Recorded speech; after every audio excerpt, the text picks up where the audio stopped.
Hello friends, this is Zods, and what you see on screen right now is my best attempt at putting together a killer tier list for the current patch on Dead by Daylight. Now, the positions of the killers in the tier list keep shifting and changing really quickly from patch to patch, and we already know that some of them are going to be moving up or down. I'm going to be putting some little arrows to let you know where some of these killers could be shifting soon. For example, the latest killer, the Krasue, has already been confirmed by the devs as needing still more nerfs, so she could be going down. And the latest rework that they did, Myers, has also been confirmed to be receiving some extra buffs, so he could probably be going up soon. But as of right now, this is more or less where they stand. Now, it goes without saying that I invite all discussion, and you might see this tier list and disagree with some of the placements very, very heavily. One reason why you might disagree is that your criteria and mine are different, and that's completely fine. This is the criteria that I use to judge my tier list. I try to go for something general that more or less makes sense to most people, but it doesn't need to be the same as yours. Maybe you make a tier list only based with no add-ons or with the best add-ons, or assuming that you don't use any perks, or maybe you're in a different region where your survivors play different and it could be different, and that's all completely fine. For the rest of the video, we're going to be talking about every single killer in the game, from the Trapper to the very latest one, the Krasue, and we'll start with the strongest ones. And among the strongest ones, we start with the strongest one, which of course is the nurse. The nurse is honestly always found at the top of the tier list, and for once, I was so happy to maybe see that change. There was a brief time where Blight and Krasue were both real contenders to be at the top spot, but after some changes, it really doesn't make me happy to say that the nurse might still be the best killer in this game.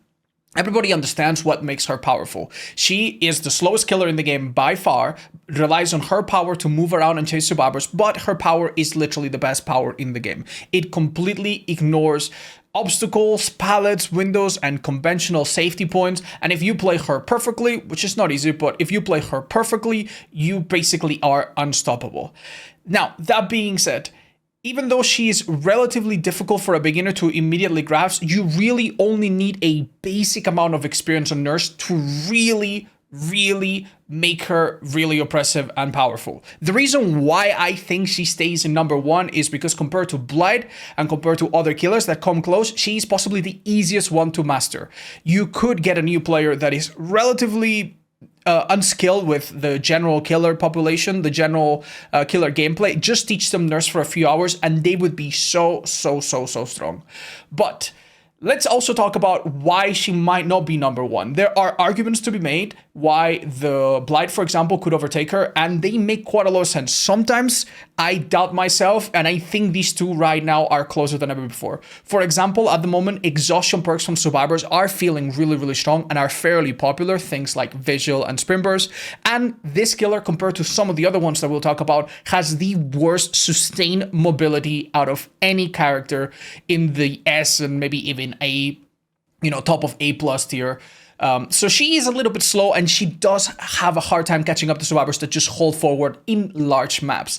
Of course, on the flip side, she does have great burst mobility. If she's close to you, you can really never outrun her. And she also ignores elevation and obstacles and fences that other killers have to play around.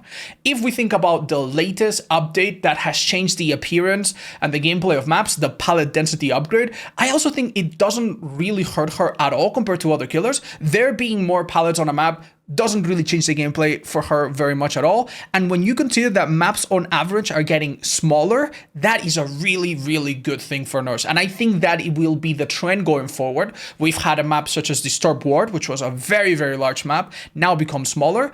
So I do think that because of this trend, I believe Nurse might still scratch her way back into number one again and again. Other things that maybe are worth mentioning, even though there's such a large consensus that Nurse is really either here or number two, she is incredibly good at using some of the top meta perks in the game. If we ever have down the line a change that encourages killers not to tunnel as much, she will be one of those killers that will be able to do that.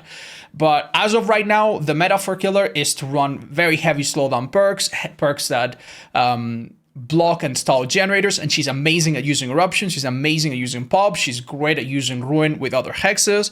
DMS got nerfed, which is one of the major strongest perks in the game, and for killers like her, it doesn't even feel that bad, because the shorter cooldown also means that you can keep triggering it faster and more frequently, because you are getting down so quickly. So yeah, she's in a very, very comfy position. If you are struggling with nerfs in some indoor maps, you also have options. Perks like Corrupt Intervention work well in indoor maps as well as everything else.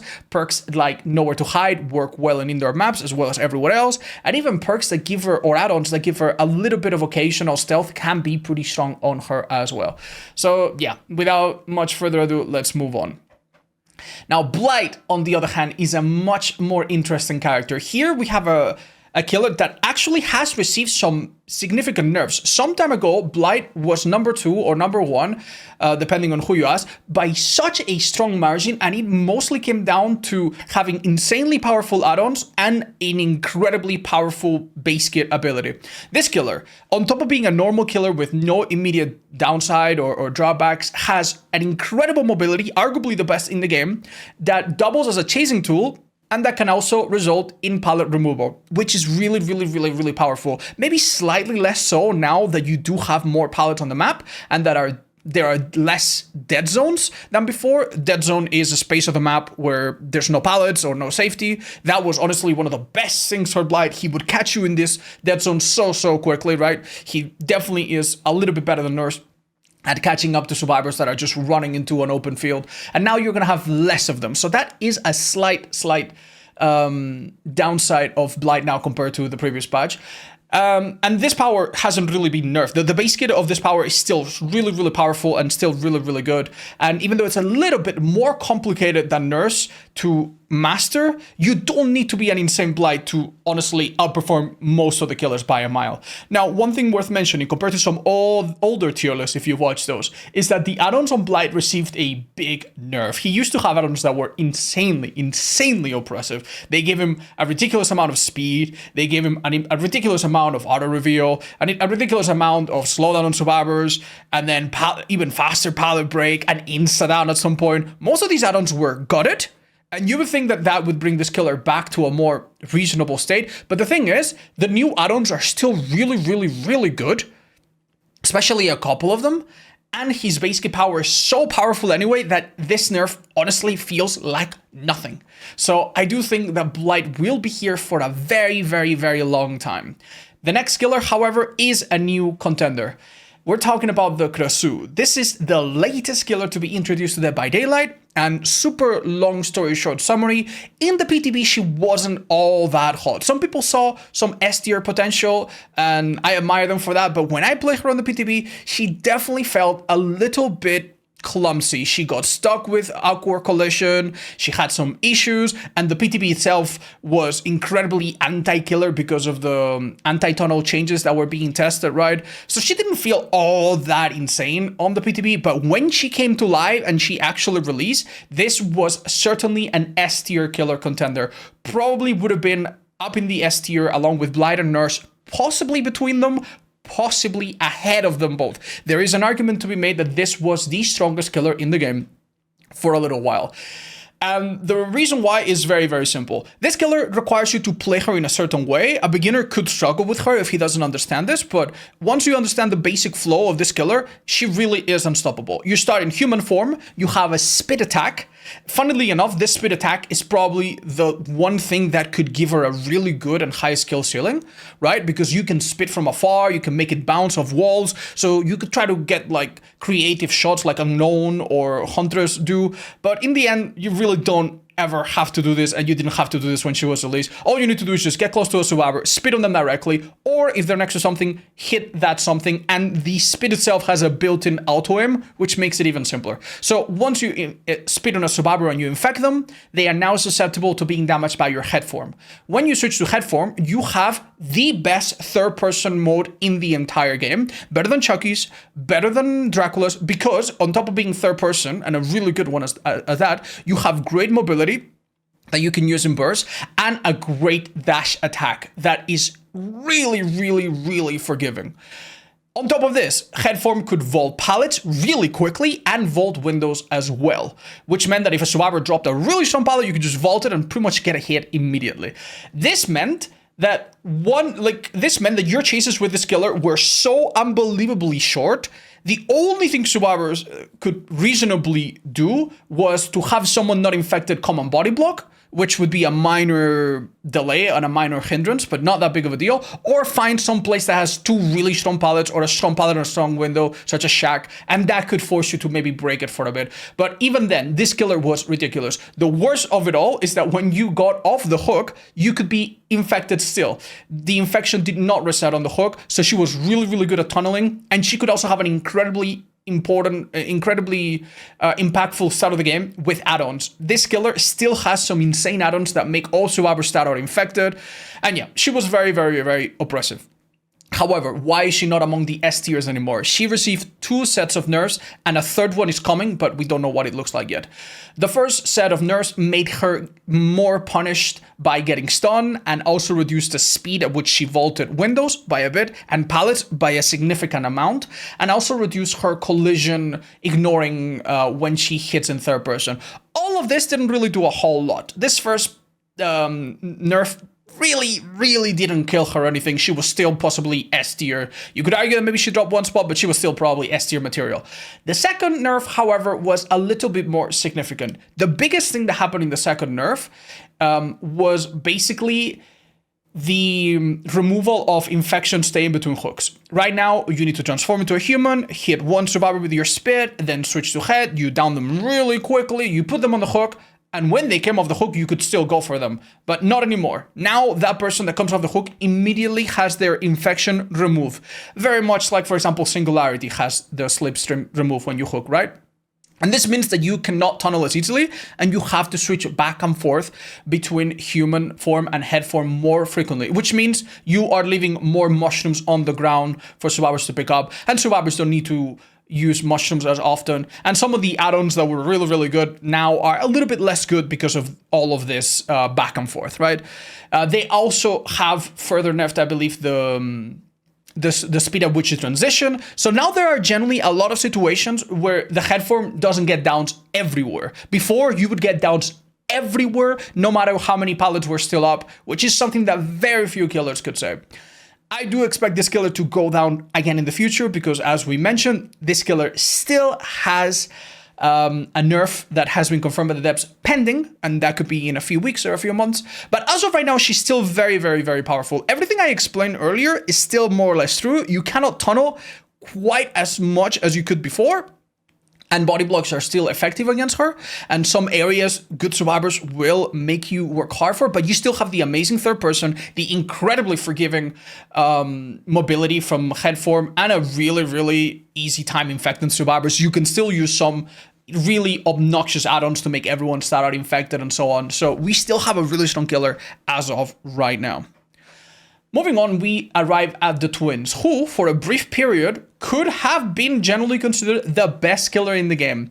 So the way the twins have worked historically is a little sad. They are a really buggy killer on release that bugs out every new update. Every new update, really, the killer stops working or breaks in some significant way.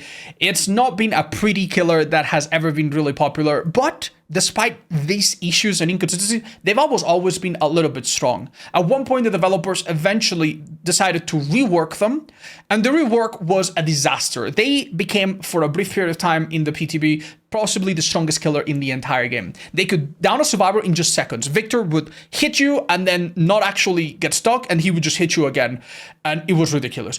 They decided, okay, this is too much, we're gonna pull the plug, we're gonna revert back to the old twins, but they did keep some of the quality of life and improvements, and now we have a killer that, despite some bugs and inconsistencies that appear every other update, is actually fairly strong. The long story short that you need to understand about this killer is that theoretically, they should not be very strong. Theoretically, survivors could move in pairs, have one person take a hit for another if necessary against Victor, maybe kick Victor while one person goes down and then pick up really quickly. And also there are a lot of perks that can allow survivors to help each other quickly or to even help themselves. So if you went against Unbreakable, that could be rough because this killer needs to leave survivors on the ground for a little bit. If you went against Conviction, same thing. Survivors can pick themselves off the ground in just a few seconds. If you went against someone, God forbid, running the perks, Power Struggle and Flip-Flop, you could down them with Victor, and before you can even hook them, they're already picking themselves up by stunning you with a pallet themselves. So theoretically, there are a lot of counterplays that could make this killer weaker. But in reality, you almost never see them. Most survivors are not playing at that level. These perks that I mentioned are exceedingly rare these days.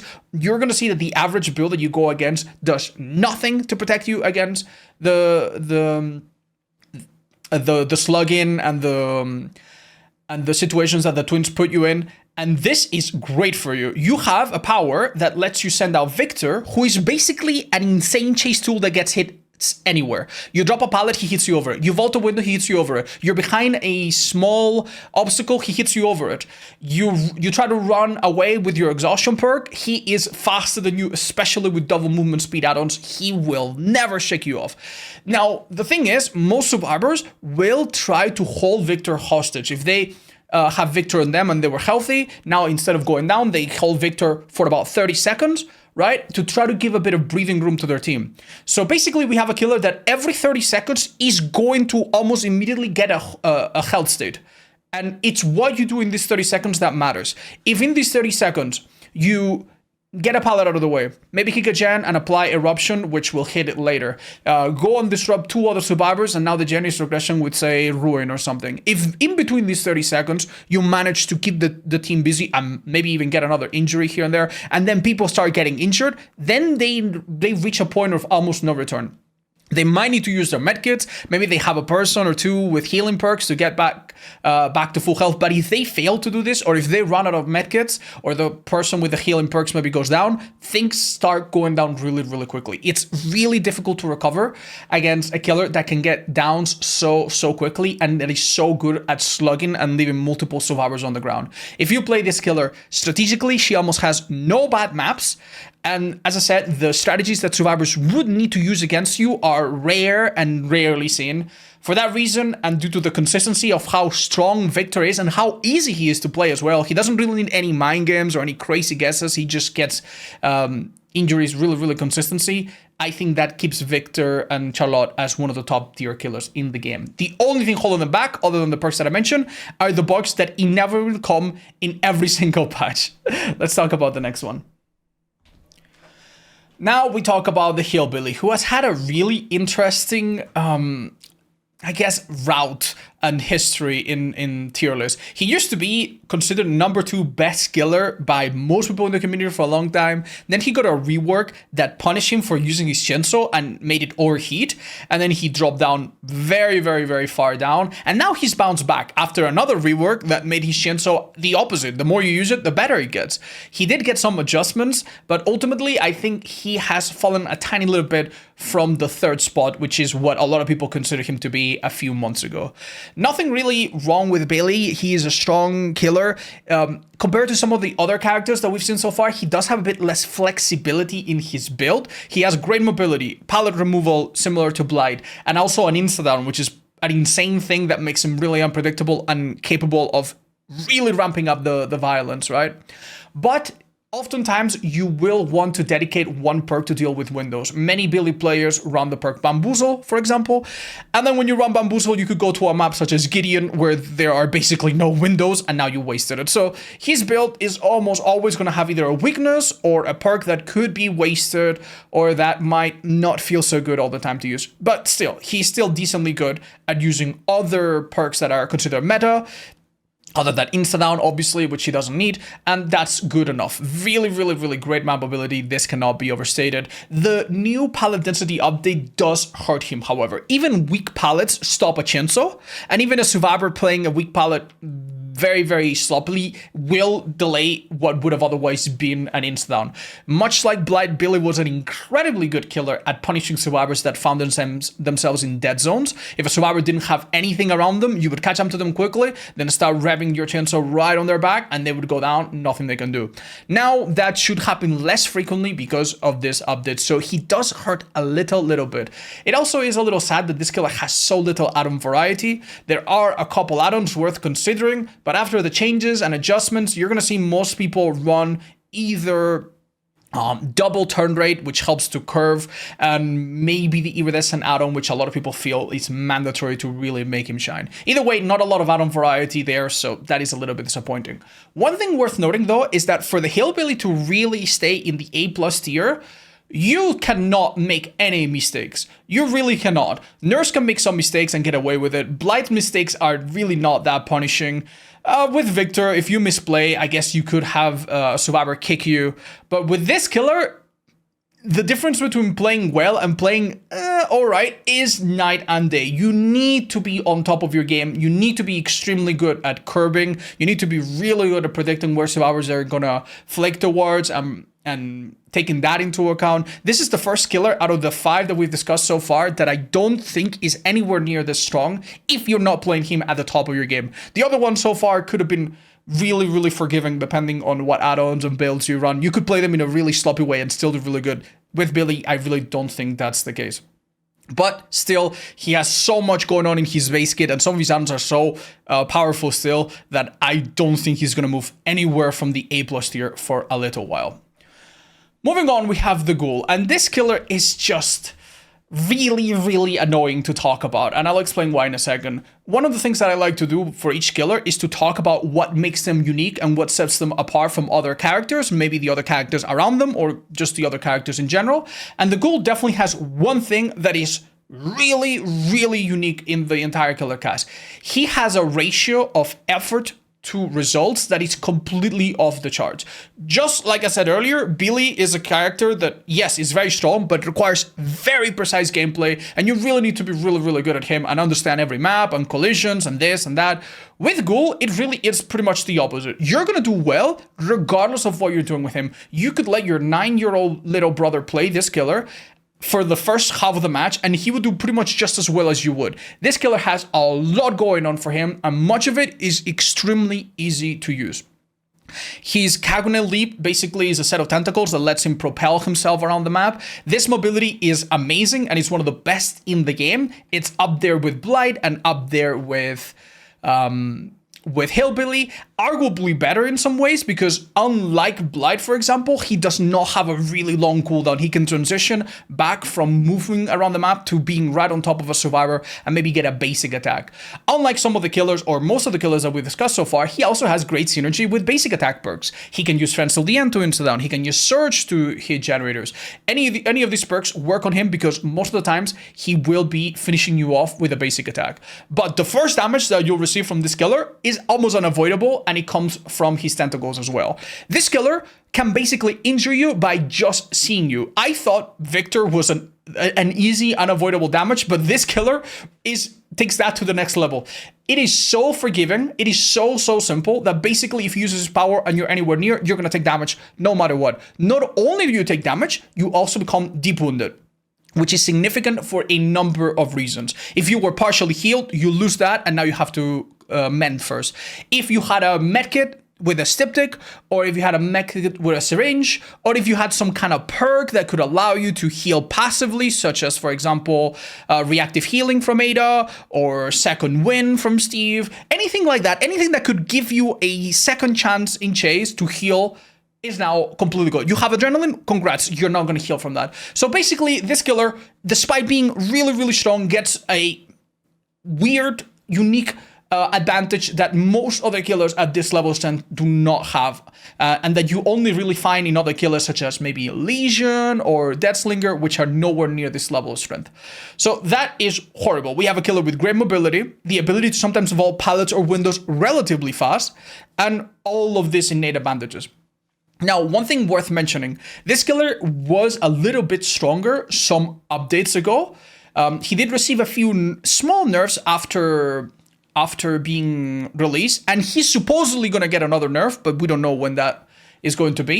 And one of the most obnoxious things this killer had access to was the so-called kidnap tech.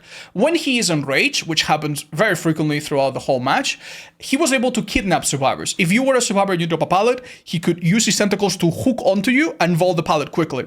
And for some reason, the survivor animation locked the survivor in place. So basically, he was vaulting the pallet, you were sitting there, watching it do it, unable to move, and then he just downed you a second later. It was very unhealthy. The developers removed this interaction, and now the survivors can move, which is good, but it's also bugged. And even though you can move, you are slowed down an unnaturally long amount of time. I am going to assume, for the sake of this tier list, that this is a bug that's going to be fixed like tomorrow or next week or really, really quickly. If it wasn't for that, arguably this killer could go up a spot or two. He's actually really, really obnoxious. And as I said, if you take into account the little skill that it takes to play him, this killer might as well be the best killer in the game, period. You are going to be defeated by ghouls that do not know how to play the game at all, just because they are so good at using meta perks. And let's not forget the meta add-ons that this killer has. This add-on, on top of everything I've said, this killer, on top of everything I've said, also has access to some of the most ridiculous add-ons in the game.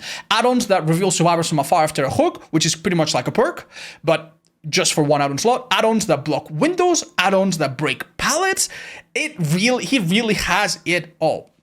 And the most annoying thing about this killer, the most infuriating thing about this killer, is that on top of all of this, he also is really fun. That's why people play him, and has a high skill ceiling as well. If this killer didn't have a lot available for higher level players, maybe that could keep him somewhat constrained. But the truth is, really good Kaneki players will actually kick your ass. There are some things that you can do with this killer that require quite a bit of technical and mechanical skill that can make him even stronger. He has a bunch of momentum techs that people can use to get from one point to another really quickly, maybe even swing outside of the maps or get on top of things that they shouldn't be on top of. And more commonly, you can see people use this to get ahead of you in a small loop. So you try to loop this killer around a rock to reach the pallet, and he slingshots himself and then appears right in front of you and body blocks the pallet as if he was a Wraith, preventing you from using it. And as we mentioned, he transitions from his power into normal movement really quickly,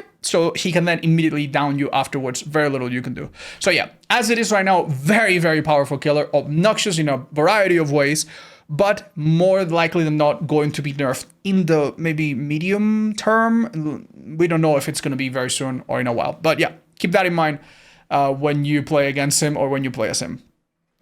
Moving on, we have the Singularity, and if you have only played this killer on the PTB or shortly after he was released, you must be quite surprised. How is this killer doing so well? Well, when this killer initially was presented to us, he had the ability to teleport across the map and do all the things that he can do now, but it really didn't feel great. However, since then, he has received a significant glow up, a set of buffs that didn't make him extremely powerful, or it didn't give him anything that he didn't already have. It just polished everything and made all parts of his power flow a lot better together.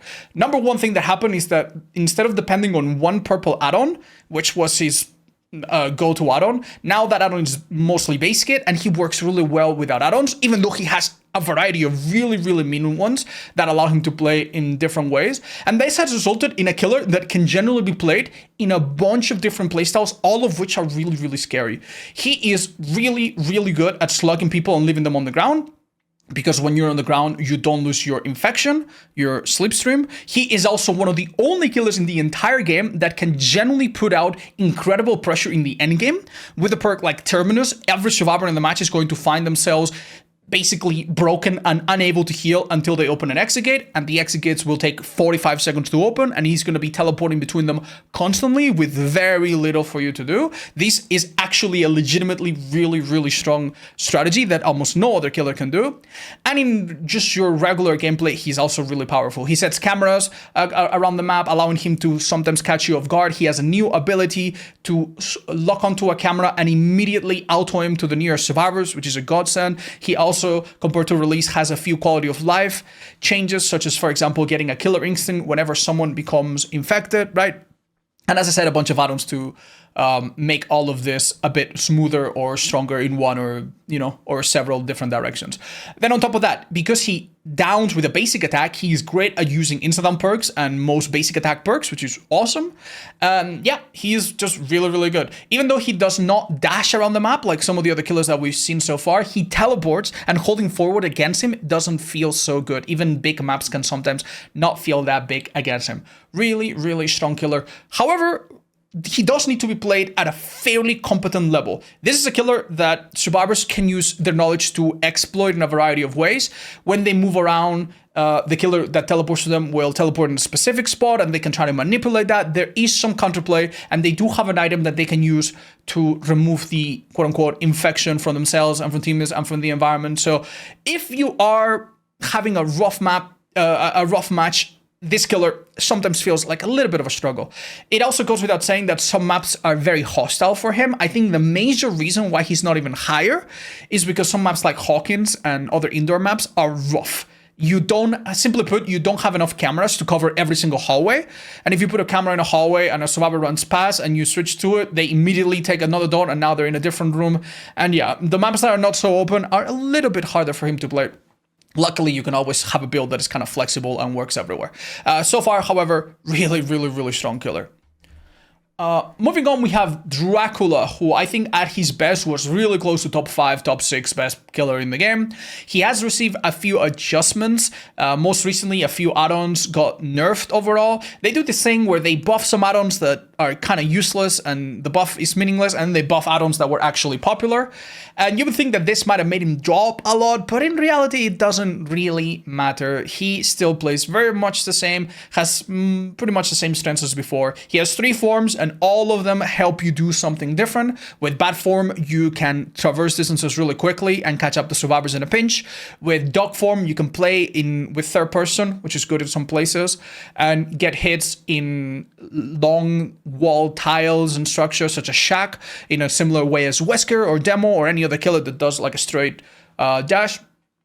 And also he has the Hellfire, which is possibly the most difficult one to use. This one hits through survivors, which is significant, and hits over small obstacles. So if you are using each of these forms in the right time at the right place, it's really ridiculous. He's a really, really strong character with crazy potential. Theoretically, this killer could down you almost anywhere in seconds if he plays and guesses correctly what you're going to be doing. Now, one thing to mention why it's so important that his Hellfire goes through survivors. Unhooking against this killer is incredibly, incredibly dangerous. He will get a guaranteed 2 hits on the unhooker and the unhooked survivor, and this could mean that the unhooked survivor gets tunneled almost immediately. He's really, really, really good at that still.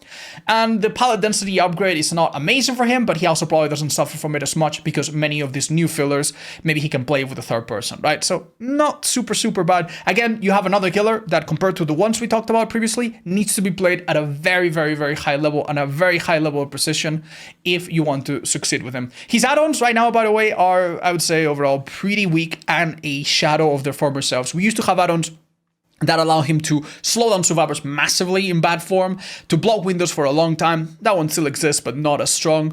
And some that were really, really big standouts. Now they've all been normalized, and honestly, you might as well play this killer without add-ons for all I care. He's the same killer. They don't really change him as much as they used to. Moving on is the Spirit, and this is a killer that a lot of people might be surprised. If you go back to many of the old tier lists, for several years, Spirit was considered number 2 or number 3, up there with Blight and Nurse. The reality is that the biggest, I guess there's 2 things that explain why she's gone down. The first one, of course, is the appearance and emergence of new killers that are maybe a little bit better. But the biggest one, in my opinion, was the rework that made her power a little bit simpler to counterplay, that made her have a sound cue. And this one really is the important one, the add-on pass. This killer used to be ridiculous. She had a really strong ability. She had add-ons to recover it pretty much in half the time, which was really, really forgiving. She had add-ons to move at like twice the speed. You know, I'm exaggerating a little bit, but she was really, really, really, really obnoxious and had extremely overtuned add-ons. They did a pass, and now there are a few add-ons that stand out. that most spirit mains use, but it's still a little bit more restrained. At the end of the day, this killer in the 1v1 is an absolute monster. If you look at your environment and listen well and understand how survivors of different skill levels react to your cues, even though they are invisible while you use your power, you are incredibly, incredibly good. All they have to do to really keep you at base to drop Shack Pallet or drop some similarly strong pallet, and that will buy you a few seconds, but that's it, just a few seconds. They probably will go down. Individually, this killer makes each survivor not feel that strong. Even really good survivors sometimes go down in seconds. The one before is the difficult part. This killer doesn't have any insane mobility outside of power, can sometimes struggle. If you miss a couple power uses in a row, then you are stuck with no power for a bit and you're slow and survivors can haul forward. It is true that she does do basic attacks, so has good synergy with instant on perks, but as we all know, these are sometimes a little bit hit or miss. So it's in these small weaknesses that she has fallen off a little bit. And keep in mind that right now survivors have at least 3 or 4 fairly popular ways of becoming either completely quiet or leaving no scratch marks, sometimes for extended periods of time. The new Off the Record leaves no scratch marks on the ground. Lucky Break's not so popular, but it's still there. Iron Will is not so popular, but it's still there. All of these things can make one particular survivor really hard to track in your power, and now you need to listen to footsteps, which is the one thing that, unless they have a very rare perk from Ellen Ripley, they can't really suppress. And it gets difficult considering that half the maps have like the weirdest, most horrible sound in the background that muffles everything. So yeah, that's more or less where she's standing right now. Still not a bad place to be. If you're a spirit main, you're probably winning most of your matches anyway. But now we talk about killers with actual weaknesses. We talk about the Oni, and I think this might be the first time that the Oni is actually next to the Spirit. These two are related. Oni is like the great-grandpa or something. Anyway, this is a killer that definitely is a little bit weaker than all of the killers that we have discussed so far. The previous killers, you could play somewhat sloppily and do well with, and if you play them perfectly, you will almost mathematically get downs and win your games. This is a killer, the Oni, that doesn't necessarily get a great start of the game, even if played perfectly. Sometimes survivors will get lucky, find a lucky string of pallets that are all really safe and drop one after another after another. They will do that against Oni because they know the first hit is so important. Maybe use their exhaustion perks, maybe win a critical mind game here or there. And you could not have your power for a couple minutes into a match, and that feels rough, but don't worry, because when you do get that first blood and then you start getting your power, that does help a little bit to give you chances to possibly win the game on the spot. He's very, very explosive. More recently, this killer has not received any crazy new changes or add-on reworks or anything like that, but he has been buffed to the point where when he hooks the survivor, he gets a bit more blood. And I genuinely think that the pallet density update has hurt him less than other killers in the A- tier. That's why I think he's now at the top, whereas some time ago, I would have said that Plague and Artis were maybe above Oni. The reason why is very simple. Even though there are now more pallets on the map, which is not really good for any killer, some of these pallets are replacing older pallets that used to be stronger individually. For example, if you go to Macmillan, there is a rock filler tile that some people call the God Rock. This is a place where a really good survivor never goes down, never gives you a hit, and forces you to break the pallet. And they could chain this with a variety of things. Now these have been replaced by weaker rocks where, in a state of desperation, if you really want to, you could maybe bloodlust around them and win a lucky 50-50, and it's now a little bit easier and harder for the survivors to stay there for a long time without getting at least one hit. And getting that first hit, as we mentioned for Oni, is really important. Once you are in Blood Fury mode, even small filler pallets don't really hold you back as much. He's very, very explosive, right? As we will see, this update does hurt the other killers a little bit more. So far, this killer is still really, really strong. If you want to really squeeze value out of him, use the common meta perks, but do not sleep on slightly sub-meta perks, such as Unforeseen, or anything else that gives him occasional stealth. Maybe the new perk that used to be really, really good, Ultimate Weapon, that has been receiving a buff. You could try some of these things, you will have really, really good results. A really strong Oni will probably, again, win most of his matches, even though you do have some weaknesses. Next up is Plague. At her core, Plague is an M1 basic killer with no crazy dash or mobility. And she infects people, which makes them eventually broken and prevents healing perks and items, which is awesome. But, I mean, this comes later into the game and can be cleansed by fountains, so this on its own doesn't really make her OP at all. Obviously, when she gets her red puke, she can now down people really quickly and has one of the best chase powers in the game. But we need to talk about some inconsistencies. Now that we have more pallets in the game, it is easier for survivors to find some safety. And if you get stunned, even by the weakest pallet in the game, you do lose this limited power, which kind of sucks. She also seems to be suffering from a few bugs/inconsistencies that come and go randomly, and we really don't know at this point whether it's a bug or a feature. For example, the Blight used to be able to hit multiple survivors, and if a survivor was on the hook, you could shoot through them to interrupt an unhooker that was hooking from the other side. Now you can't do that anymore. Why? I don't know. So she does seem to be suffering from like weird inconsistencies like this every other patch, which doesn't feel good. And this should honestly be making her drop down the tier list into a more average position.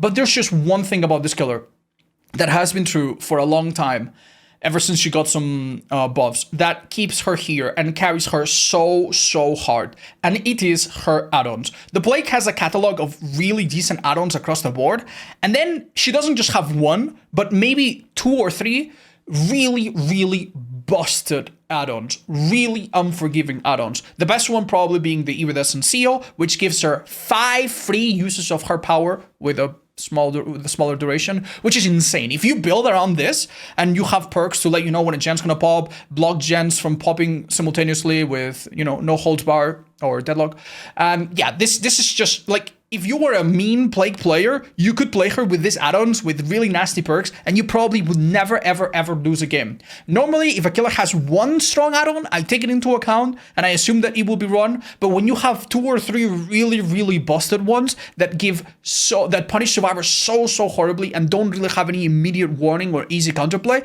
I do think that's what elevates the Plague and keeps her up here. Moving on to the Artist, this is another killer that has dropped significantly similar to the Spirit. You would have seen her maybe in the top 4, top 5, top 6 best killers in the game some time ago. And the reality is, it's not like she's gotten that much worse. She really hasn't changed very much at all. That's both good and bad. But newer killers have come out, and I think the meta around her has gotten a little bit weaker. This killer definitely was carried as well by a certain perk, Deadman Switch, which has been nerfed a couple times. And she also, much like Plague, has a few inconsistencies that keep coming and sticking around, and it's weird. Some of them are things like audio cues going missing for some reason. Now she has a bug that actually benefits her and reduces the cooldown after firing a bird. We don't think that's intended, but it's sometimes really hard to tell with behavior because they don't communicate some things, and so many things break. So she's feeling a little bit weird, sometimes in a good way, most of the times in a weird way. Sometimes you will see the hitbox of birds be inconsistent and not hit survivors. It's all really messed up. It's really all messed up. Now, that being said, she does have a really strong power that can threaten survivors from across the map. There is something to be said about this killer dropping off quite a bit against really, and I mean really good survivors. I've had the opportunity to test that myself. The difference between playing a good survivor and a great tournament level survivor with this killer is night and day. Really good survivors, they basically play in a way that makes your birds obsolete and forces you to be a glorified basic attack killer, which feels really bad. Luckily for you, most teams are not in the mindset or have the skill set to do this, and your birds are generally pretty strong, and some add-ons can make them pretty mean as well and make them quite nasty with a variety of little side effects here and there. So when you consider all of that, this is a killer that theoretically can down someone almost anywhere, as long as there's not an elevation difference, and sometimes even with a small elevation difference. She hits you with a bird, you start to shake it off, and she hits you with another one before you can drop it, or she forces you into a bad spot, which results in another hit later. That is really what keeps her up here, and she's still a really strong killer, but she has dropped down for the reasons that I explained. I think in the future, we're probably looking at some kind of add-on pass or something, and God knows what that will do to her.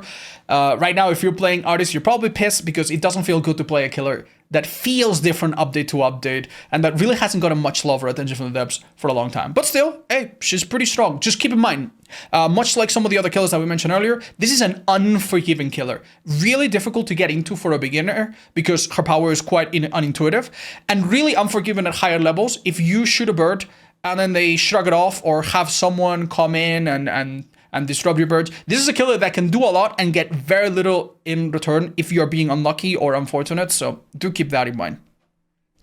Moving on, we have Freddy, the Nightmare, who is honestly looking really, really good. This killer, much like Billy, has gone up and down the tier list, ping-ponging from the top to the bottom several times. When he originally came out, one of the worst. When he got his first rework, one of the best. When this rework was nerfed little by little, again, one of the worst. And right now, we're now in the spot where he's one of the best killers in the game. But damn, he's pretty damn good. So the thing to understand about this killer, right, is that he has just a little bit of everything, and this eventually adds up to something. If you play him as a normal killer and do not use every single part of his kit, he's going to feel very average, even mediocre.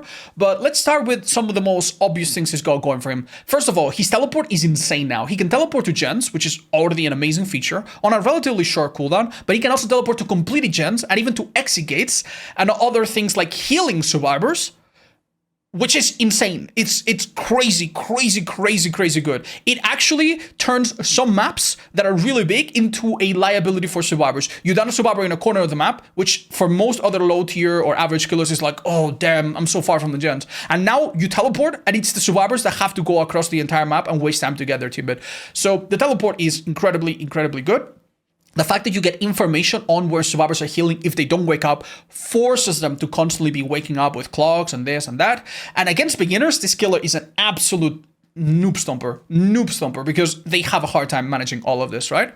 Then on top of that, he has the pallet exploding ability. This is probably the one that is most ignorable. You could play a whole game without using it, and you might be okay, but it also has the highest skill ceiling. If you know where to put some pallets, you generally create areas that are basically death traps for survivors, especially in maps like RPD, where many pallets cover the entire width of a corridor. You time them in a certain way and the survivor is going to get hit no matter what. Either they get hit by the pallet or they get hit by you once they dodge it. So that's really nice. And the most immediately usable ability is his slowdown snares, which initially, if you're awake, put you to sleep like every other ability, and once you're asleep, they slow you down.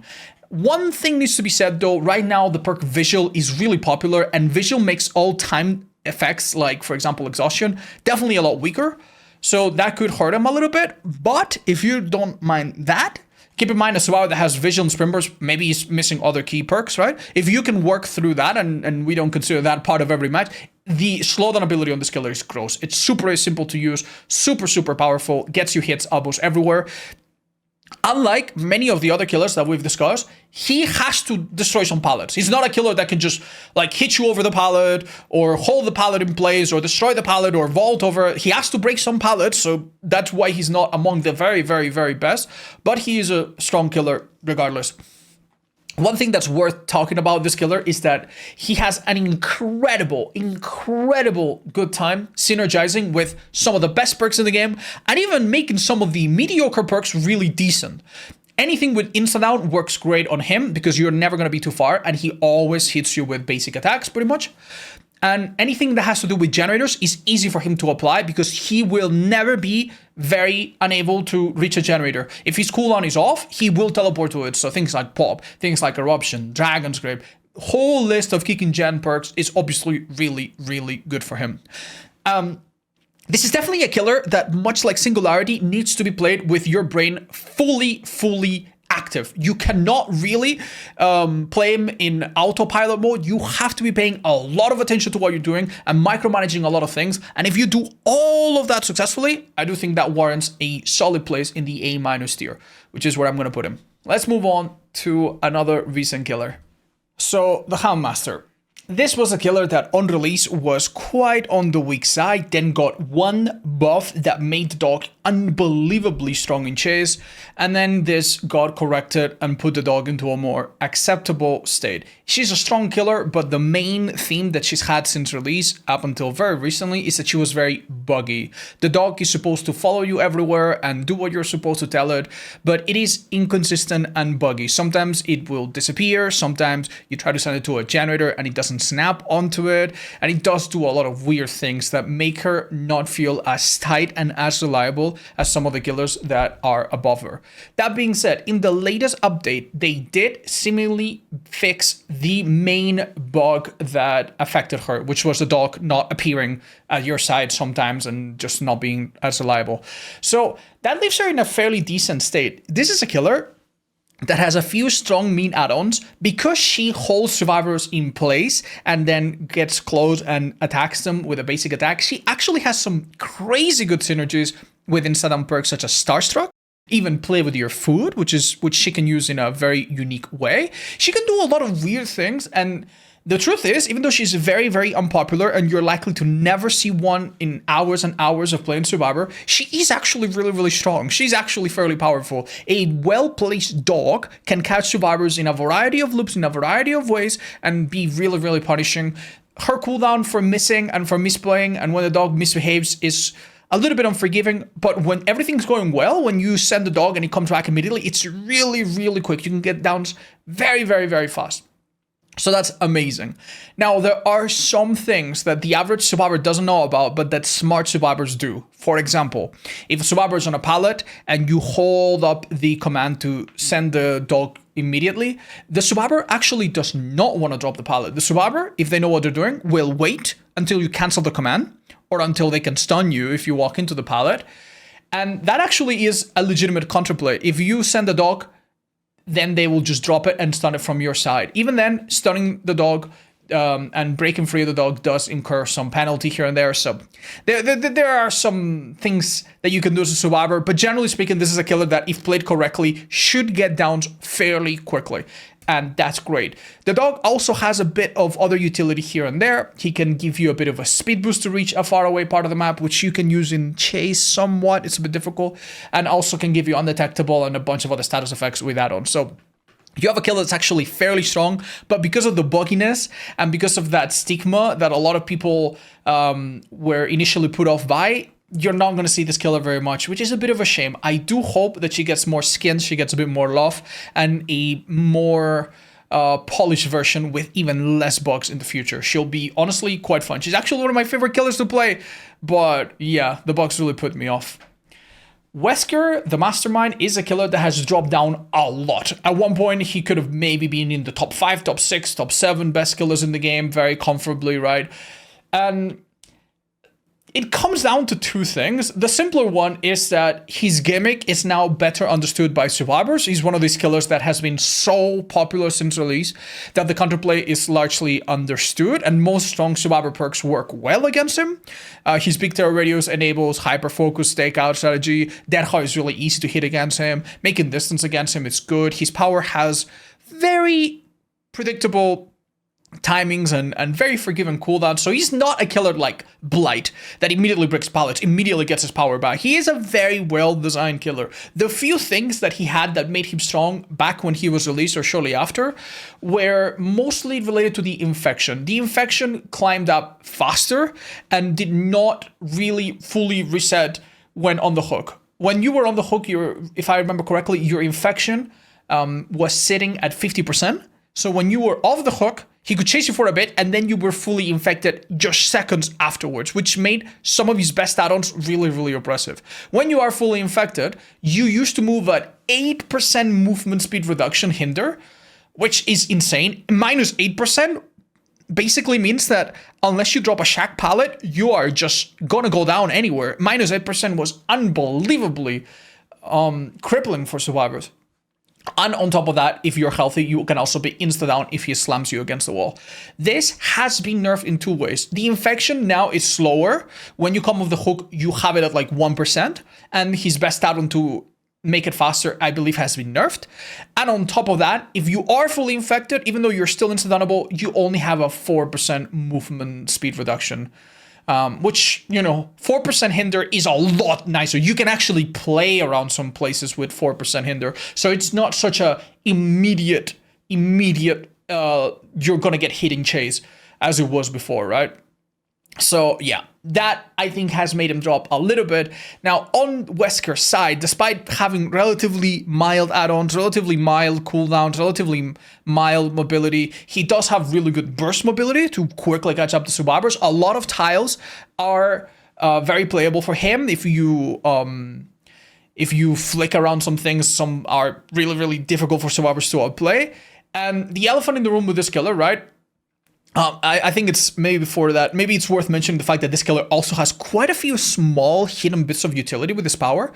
For some reason, when he vaults windows, he looks down a lot, which helps in some maps to not lose survivors. His power is also really good for vaulting pallets or windows that have a drop down, because even if a survivor takes them, unless they have balanced landing, you will likely catch up. So there's a few really, really, really strong pallets he can vault over and sometimes outplay survivors at. So these are all really cool things. And then on top of that, if you're an insanely skilled mechanical player, this killer also has a few weird tricks. Some of them are really easy to do. Anyone can do them. Some of them, I honestly can't even think of doing consistently. He can basically take advantage of the way he's coded to hit a certain obstacle, trick the game into thinking that he has to still go further, and then glide around the obstacle and sometimes catch survivors off guard. Some of these have some real utility and some real depth and usefulness, but for the most part, when I talk to Wesker players that are really skilled, most of them will admit that learning this is not that much of a game changer. Does it catch survivors off guard? Can it give you a cool clip to put on Twitter? Yes. But against a survivor that is actually thinking, they will just step out of the thing the moment they realize what you're doing, and half the time you're gonna miss the cool play you were going for. So all of these high level tricks, the really, really high level ones, they're cool and they add depth to this killer, and it's cool to see, but they don't ultimately make him much worse or much better. So yeah, we have a strong killer that has been neutered a little bit. He's still perfectly decent. In a lot of ways, a killer like Wesker can be the ideal of what a strong killer should be like in an ideal version of Dead by Daylight, right? In an ideal version of Dead by Daylight, where neither side has access to OP things, a really decent killer like Wesker could be among the strongest, and that would be cool with me, personally. Moving on, we have the Lich. This killer has moved up and down. The developers have been very keen on adjusting his timing, his spells, this and that. He, funnily enough, has one of the highest kill rates in official and non-official kill rate stats. The developers obviously gather data, and also some websites gather unofficial user-submitted data, if you're curious about how this is gathered. And this killer is easily among the top deadliest killers. And that would make you think, okay, this killer has to be S tier or A tier minimum, right? And the truth is, the reason why this killer kills so many people is because it's virtually inexistent at low MMR, where killers that are relatively new to the game would play him. He's a relatively tricky killer. You do need to do a few things right to play him, and no beginner ever plays him. He's a really late killer that came into the game really late. The only people that play him are the people that are pretty good, and sometimes the survivors that they play against simply don't know how to play against him. He does have the ability to fly across the map and fly over obstacles to sometimes catch up to survivors. He does have the ability to find survivors and disable their magical items with his little big bubble. And he does have the ability to hit survivors with skeletons that can sometimes be quite tricky. And the simple ability of blocking or picking up pallets, which a lot of survivors don't know how to play against. On top of that, survivors need to know how to find magical items, how to use the special ones, which could injure you if you're not sure what you're doing. You could even take damage for no good reason with this killer. And at one point in time, I wonder which one of these things makes this killer so hard for survivors, because it doesn't really seem like any one of these things would on its own do anything to explain his really high kill rate. And I've come to the conclusion after asking the community that it's not any one of these things, it's just all of them. It's just all of them. A lot of survivors do not have an idea of how this killer works. They just haven't played against him so much. He's not really that popular. So they load into a match, they open a chest, they don't realize that chest is a mimic and they take damage. Then they open another chest and this chest gives them a special item. They don't know what the special item does. So they go into a locker and they get injured and they don't know why that happens. And then they come out and then they drop a pallet and the pallet gets picked up. And then they go behind something and they hit by skeletons, which they don't know that they can crouch. And all of these things, I think, at some point make him difficult to understand and ultimately quite oppressive. So that explains the kill rates issue. How do we explain then the fact that he's actually strong outside of that, even though he's not among the very, very strongest. This killer has tools for almost every situation.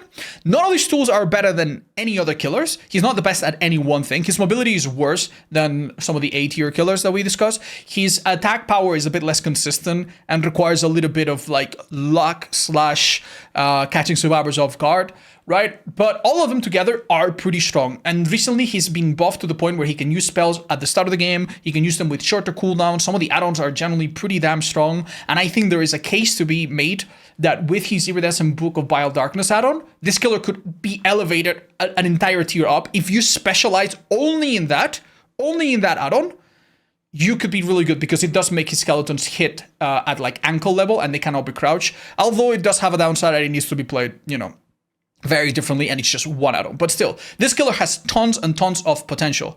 At the end of the day, as I mentioned, I think his main downside is that survivors do have items that sometimes render your powers a little bit less impactful. There's also an element of RNG where survivors can sometimes get really strong, decent items from the magical chest, and sometimes they might get nothing at all. And he is... I guess there's a big difference when playing against survivors that know how to play it on your power and do not give you free hits at every turn. Still a very, very decent killer, but one that definitely, I think, gets boosted by the lack of knowledge from survivors. I guess that's how we could summarize him. Moving on, we have the Executioner. This is a killer that has recently received a significant add-on pass that has made his add-on catalog overall a lot nicer.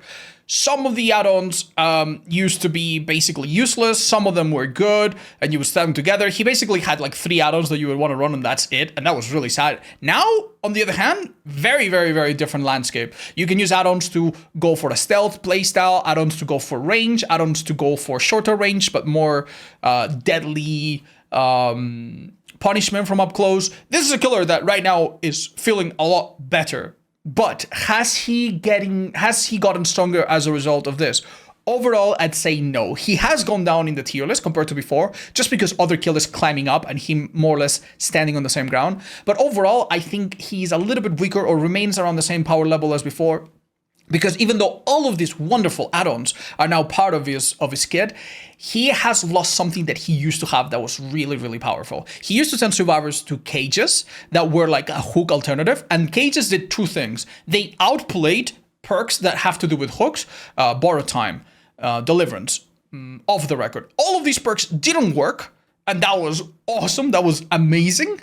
And this still is the case. But then on top of that, an uncaged survivor did not have the same protection as an unhooked survivor. An unhooked survivor has 10 seconds of moving faster, of not going down immediately if they take a hit, and that's really, really great. But the cages did not have this. In fact, a survivor could get off the cage, get hit immediately, and then be immediately hooked or moried afterwards, right? So that made him an incredibly good tunneler, and that has now disappeared. This killer can no longer immediately tunnel people off the cage, which I think just makes him weaker. It just makes him weaker. He's still really, really strong in a lot of other ways. This is a killer that, because his power goes through obstacles, it doesn't cover air, it doesn't go mid-air, but because it goes through most obstacles, this is a killer that can theoretically down you anywhere in the game, as long as he's close enough to you and gets a little lucky. Much like Vecna, and much like some of the killers that we'll talk about in a bit, sometimes this killer requires a little bit of like a flow and a bive to like a bive check, where if you're really lucky and you're in your mental zone, you hit every punishment and he feels incredible. But if you're really unlucky or the survivor is reading you like a book, you will miss every punishment and then you will feel so weak. This is a killer that definitely requires a little bit of luck and skill, and if one of those 2 things fails you, you could be pretty unlucky and it's going to feel a little bit bad. That being said, he's still really good at dealing with body blocks, with dealing with unhooked situations because his power hits multiple people. His add-ons actually can be used with a variety of builds to have mean effects, and they're pretty strong. And he's a lot less predictable than before. Now, he could break pallets with his power, which he couldn't do before. Now he has a decent undetectable add-on, which he couldn't do before. He has add-ons to have insanely good auto reads, which, you know, he could do before, but only with perks. So he's in a decent spot. I think he has a bit more different ways to outplay survivors, but the main one that he used to have of being able to tunnel people really, really, really strongly seems to be gone. He also, because of, this is also one of the first killers that we have so far that generally has no mobility whatsoever. None whatsoever. And it is a killer that really appreciates making survivors run out of pallets. So even though the maps are getting smaller overall over time, it's still not at a point where it feels great. The low mobility, the low average mobility of this killer is possibly the thing that holds him back. If this killer could teleport or could have a little dash here and there, we could honestly have an A+ contender. But until that happens, he's going to stay down here. Moving on, this is a killer that I honestly expect to become stronger and stronger and stronger indirectly over time, just based on the fact that the average survivor is going to see him less and less. The Cenobite is one of the sad killers that has left DBD, at least temporarily. You cannot buy him. If you already own him, good. If you didn't buy him back then, he's gone. You cannot buy him, right? He's not available for purchase. And that means that you're going to see him less and less and less. And it's the type of killer that survivors need to know exactly what to do against if they don't want to suffer. So that alone could make him stronger. But if we assume that survivors at the moment still more or less understand how to play against him, which I think the majority still do, he is a really, really alright killer. Some of his most nuclear options, his best add-ons that he used to have are nerfed.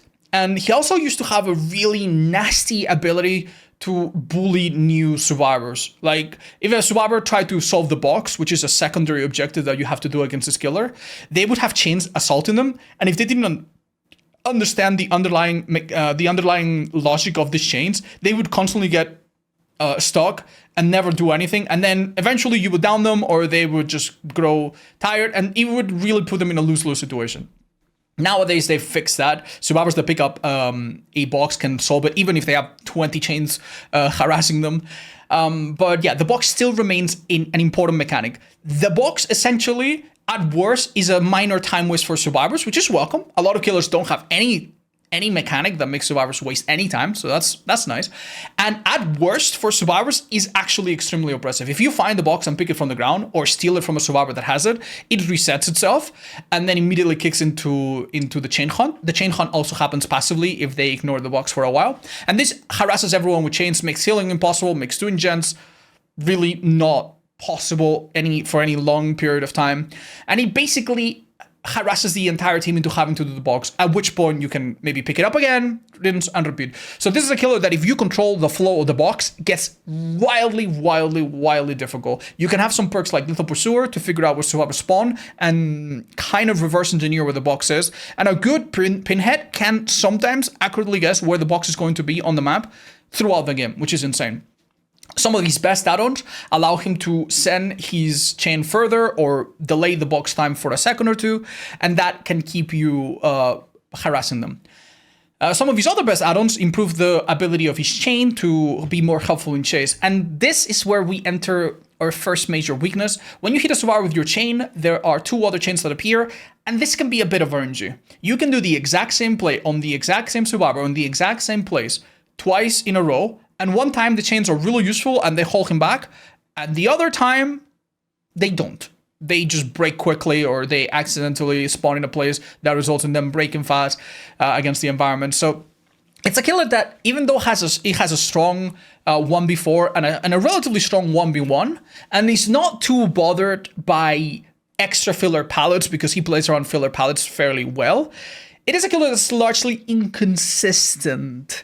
And some indoor maps can make the chains difficult and make figuring out where the box is quite difficult as well. So it is a killer that has these inconsistencies. And at the end of the day, outside of his teleport, which is not something you should be doing a lot, when you teleport to the box, you're basically automatically solving it for the survivors. So, you know, outside of this teleport, which you should not be doing a lot, he doesn't have any insane mobility as well, which, as we discussed with Pyramid Head, prevents him from being much higher. That being said, great 1v1, great 1v4, one of the best in the game, decent 1v1, good synergy with insta-down perks.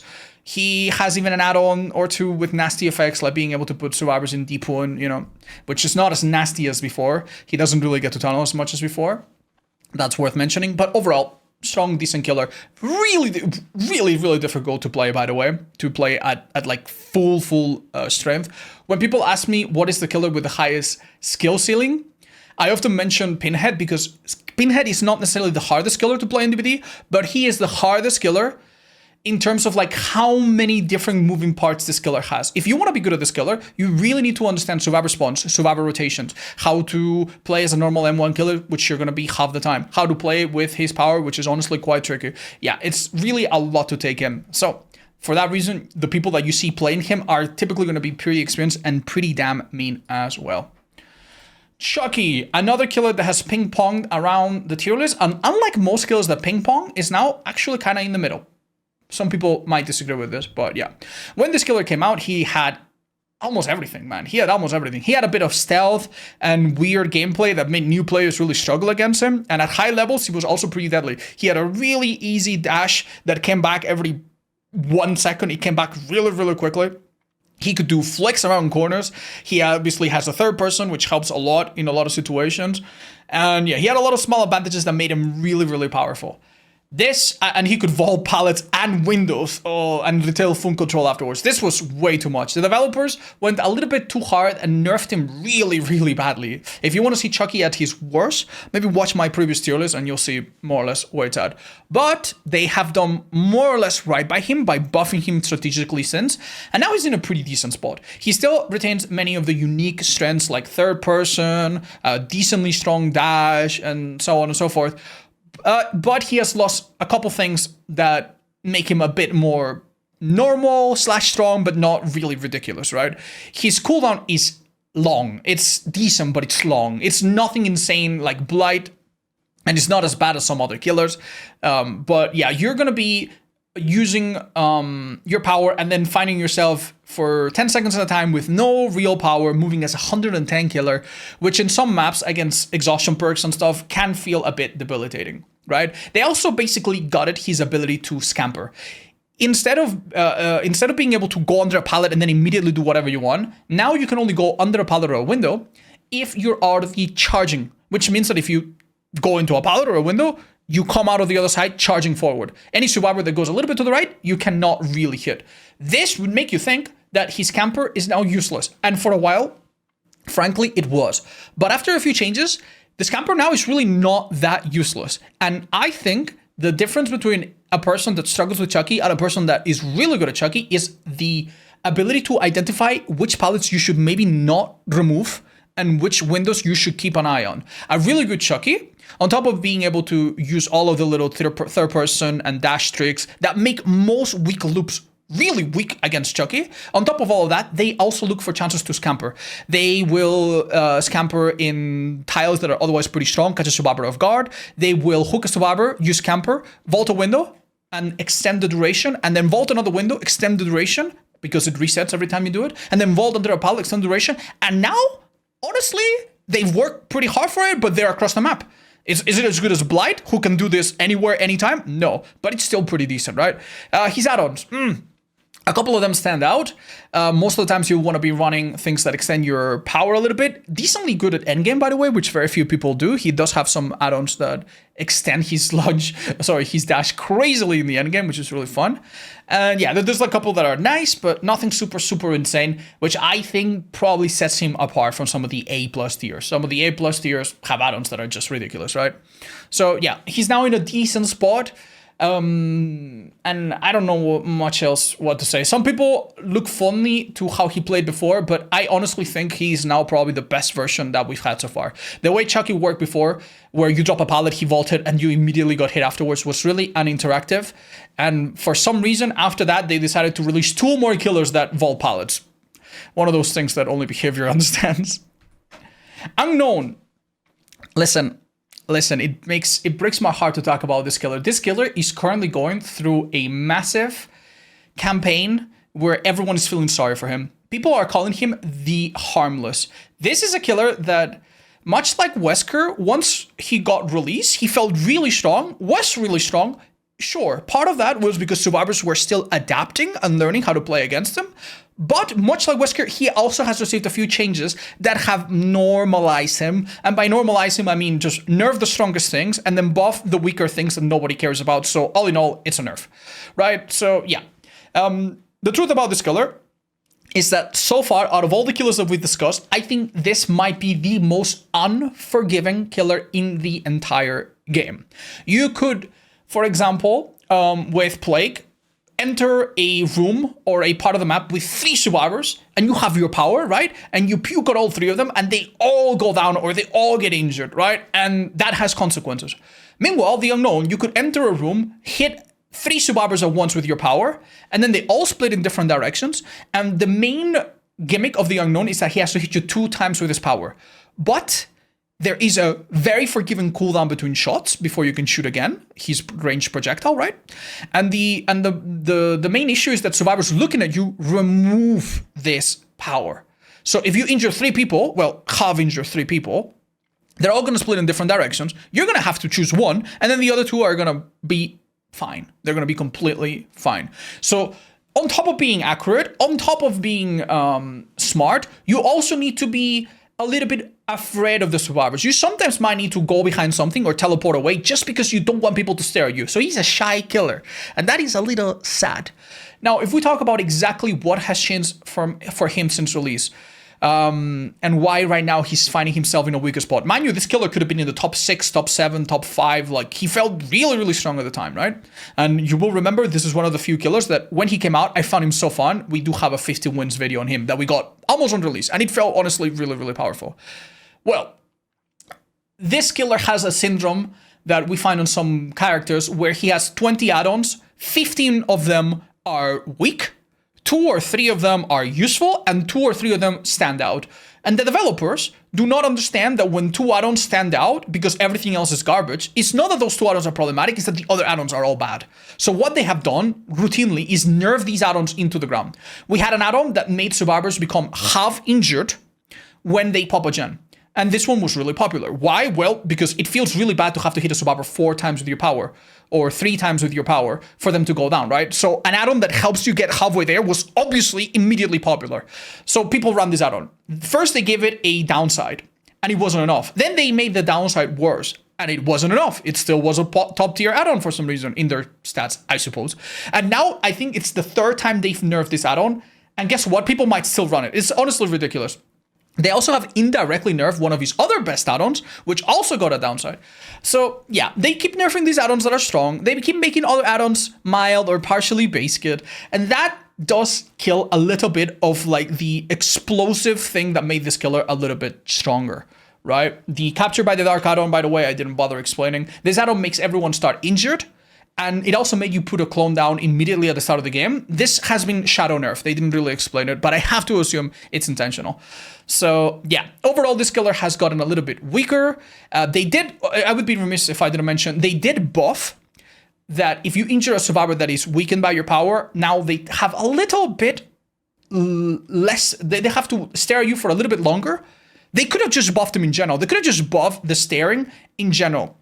What you need to understand about this killer is that a survivor doesn't need to look at you very much to begin removing their power. They have basically their entire screen as a detector, and if you're anywhere near from a very long distance, they start removing it really, really, really, really quickly, right? Even if they are behind an obstacle, they can reveal you without direct line of sight. But yeah. Now, despite all of these things that I have just listed that have made him weaker, why is he still B+ tier? Some people, they dramatize and exaggerate and are a bit theatrical about how bad this killer is, and they would make you believe that it's a D tier garbage killer that is so weak. The reality is, he has gotten weaker, and he's also really stressful to play for the reasons that I mentioned. But despite all of that, he is still powerful, and dare I say, when he works, he's also quite fun. He's still one of my favorite killers. This is a killer that has a range attack that explodes and has an area that in some places is hard to avoid, that hits through walls. And this means that if he plays correctly, or if he gets really lucky, this is a killer that, much like Pyramid Head or even Vecna or Otis, theoretically, he could be able to down you anywhere, regardless of palettes, regardless of windows. In reality, it's obviously a lot harder, but theoretically, he has that potential. And sometimes he does fulfill that potential, which feels really, really good. On top of that, unlike some of the other killers we've been discussing recently, he has a teleport. It's one that survivors can disable. It's one that survivors can mess with. But he has a teleporting ability, which especially when you get down to a 3v1, becomes quite difficult for survivors to manage. And that alone is good. He also has great synergy with quite a few perks due to his mobility and ability to, for example, kick a gen, look around him with nowhere to hide, and then teleport and still look around him, right? So he does have some unique synergies as well, which is heckin' nice. But yeah, if you are a player of Unknown, I feel for you because he does, even though all of this is still true, even though he still has some strengths that keep him as a relatively strong killer, it seems like he's getting no love. He does get some really cool skins from time to time, however. Next up, Animatronic, and he has a similar story as Unknown. When he came out, obviously I think he was already a very balanced killer, okay? This is a killer that has a little bit of a jack of all trades, but not particularly the strongest at any one of them syndrome, which we'll talk about again later about a certain other character. Because, let's be honest, his teleport is not the actual best. He has a few points in the map, one for each generator, which means there are 7 doors that you can open. But this teleportation, even though in the biggest maps, it can feel pretty good, it's nothing compared to some of the other killers. Some of the other killers have abilities that let them teleport almost immediately to almost anywhere on the map, or they let them move really fast so that they have even more control of where they end up. So he has a decent, but also not incredible teleportation. That's nice. He also has a okay stealth ability. When he comes out of a door, he doesn't make any noise and has no terror radius. The noise that he does make is his little clank, clank, clank, clank, clank, clank, which they've recently reduced. Some people will also tell you that when he goes into a door, the ambience noise in the map disappears. But don't forget, this has been patched, so it's no longer true. So he can have some genuine moments of like, oh, damn, he's here, right? But I think that survivors that are smart, or survivors that are communicated, or survivors that are smart and communicated will rarely be caught off guard very much by you. So what that leaves is mostly his axe. That's his real main power. His axe is fairly strong. I do think that it is a bit like Chucky or a little bit like Wesker in the sense that it doesn't have an insane cooldown. You throw it and then you have a while till you get it back, or a while until they remove it. So it's nothing super insane. It's not one of the old killers that was designed and super overtuned and left unchecked or anything like that. It is an axe that can hit over obstacles, that doesn't have an insane range, but that can be used to hit some crazy things. So there's a bit of skill ceiling there that's really fun to explore. But he has an axe that's alright, an axe that is pretty decent, and that at best allows you to maybe hit a survivor, they're badly zoned, and then goes down quickly after. Or hit one survivor and then immediately M1 another, right? If they're body blocking or clumsily leaving an area. So he does quite a bit of damage potential, but nothing super crazy. Now, let's keep in mind, one thing that probably will shock you compared to a previous tier list or any other tier list that you might have seen is that a lot of people thought this killer was a lot stronger when he came out. And maybe some people will have you believe like, oh, he was overrated. No, that's not exactly what happened. This killer, a little bit like Unknown that we just discussed, had a couple add-ons that were definitely boosting him quite a bit. One in particular was the Bonnie guitar strings that is a blue add-on that was basically insane. You went into a door, you went, and obviously the map blacks out and you see the autos of all gens, and the autos of the generators were color-coded to let you know which ones were closest to completion. So this was basically was like a cheat code. You put this add-on, you go into a door, and then you see which gen's being worked on, you go there, you harass them, and then you go into a door again afterwards, and you basically have perfect information. You don't need barbecue, you don't need tinkerer, you don't need discordance. You always knew exactly where to go to make the most out of your time. And if your chases were short, which was not impossible with this killer, especially when survivors were not so good at playing against him yet, was amazing. And on top of that, you could pair this add-on with the security patch, and you would be undetectable like 60 or 70% of the game, which was awesome. The developers realized that maybe this add-on was a little bit too strong, and they give it a pretty severe downside. Now, when you come out of a door with this add-on, you have 0 stealth. This, obviously, hurts your ability to catch survivors off guard. In maps where the doors are not so well placed, it makes it a lot worse. And it also immediately tells survivors that you have this add-on. On top of that, survivors have gotten better. They now run more exhaustion perks than probably ever before. And making distance against this killer is king. If you hold your distance, this killer goes from like, oh my god, scary to, he's far apart, so I'm fine. And that does kill his momentum. One thing that very few survivors do, but that could maybe be a bit of an issue in higher level lobbies, is using the camera against you. If survivors find a moment here and there to use the camera against you, they can actually reveal your aura to everyone else. And even though I think this happens really rarely, it can be something that can even neuter this killer into being more average. I think right now the word average suits him well. He is a strong killer with some potential, decent skill ceiling, but his power is just forgiving across the board. And for that reason, I think B+ tier feels just about right for him. Moving on, we have the Huntress. And I think a lot of a person's first impression seeing this killer right now can be summed up in, whoa, why did she fall down so hard? Back when there were maybe 15 or 20 killers, many years ago, around 2020, 2019, this was a killer that was routinely considered to be the third best killer in the game. We had Nurse, we had Billy, and then we had Huntress. And that was the top 3 killers in the game for years and possibly years and years, right? So what happened? What's going on? Did people just get good at playing against her? Well, that's part of it. This killer has been in the game for a long time, has been popular at any one given time, and survivors generally know how to play against her. She has received a few buffs here and there, faster reload speed, more hatchets, a few changes here and there that do make her better. But keep in mind that the main thing that has changed has been the game changing around her. This killer was really good at playing defensively, has always been good at playing defensively. She has below average mobility, and on top of having below average mobility, also has an unavoidable, unturnable off lullaby that is always on, that always announces when she comes by, which means that survivors have an easier time than most killers just running away and pre-running you.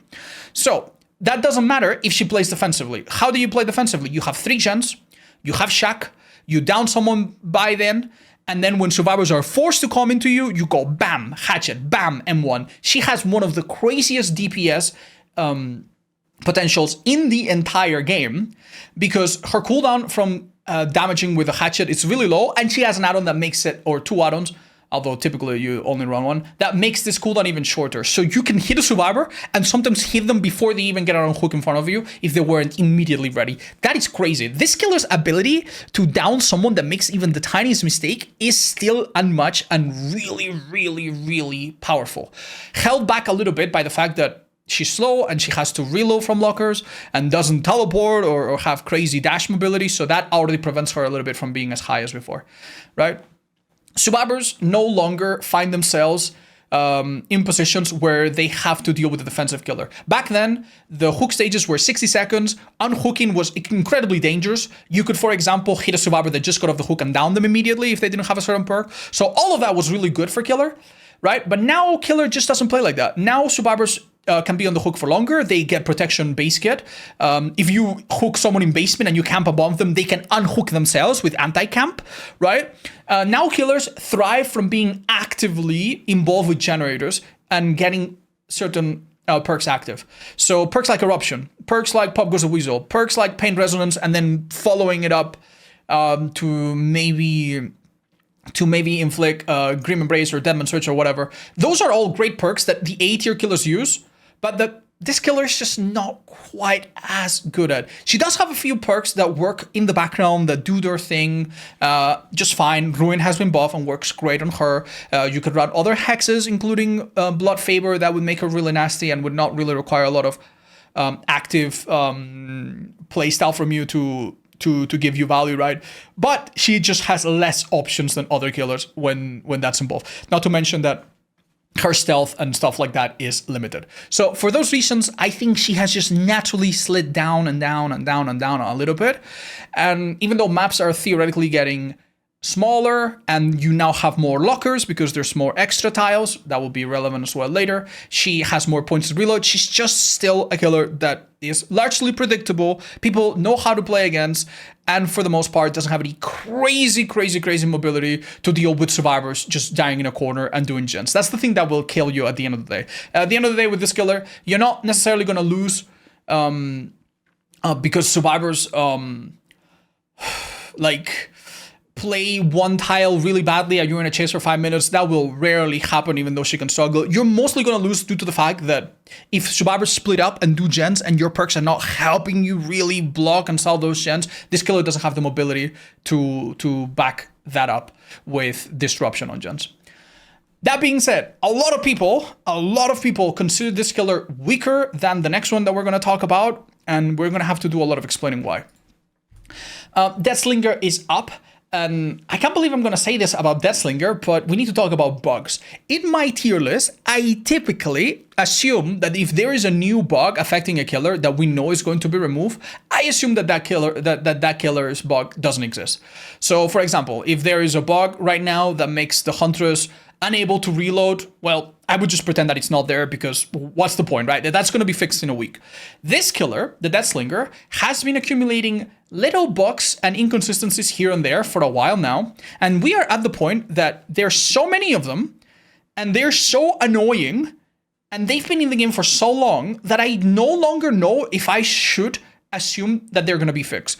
I'm going to assume that some of them might be, but yeah, this killer's honestly in a bit of a sorry state. The environmental hitboxes recently are ever-changing, shifting, and not accurate, which means that if you, as a Deathslinger, are trying to shoot through small holes, it's honestly a 50-50 whether it's going to work or not. There's no consistency anymore. Some maps work well, some maps don't work well, and that is really frustrating. You might have also noticed that there are some weird server side bug where you shoot a survivor that is, by all intents and purposes, right in front of you, right on your crosshair, and the game decides that you didn't hit them. And maybe while they vault or while they're doing some other action, you literally see your gun hit them and bounce right back at you, which is incredibly frustrating when it happens.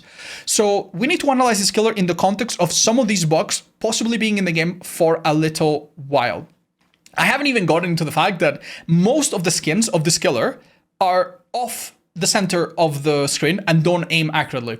But yeah, if you talk about a Deathslinger main, they might be in the top 2 saddest people right now, right behind Unknown. This is a killer that honestly has so much potential, and it's the reason why all of these things feel so bad on him. It's not like he was a bad killer and all of this is on top. This was actually a decent killer.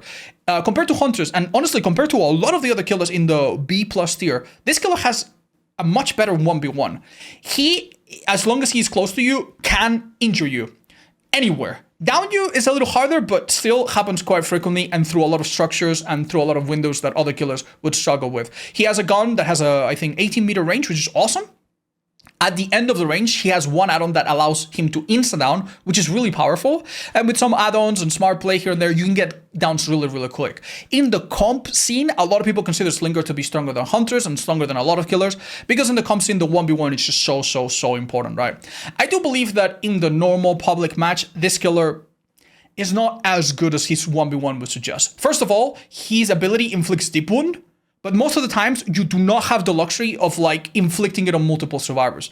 Legion or Ghoul, they can inflict deep wound on you, and then go for the 4th guy, and then everyone's mending the deep wound, and that buys you time. With Deathslinger, the person with deep wound is the person that you're chasing 90% of the time anyway, so what is the point, right? It does give a small innate ability to outplay medkits, outplay some healing perks, and that's nice. Maybe a person with deep wound doesn't get adrenaline healing them, that's nice, but not super crazy impactful.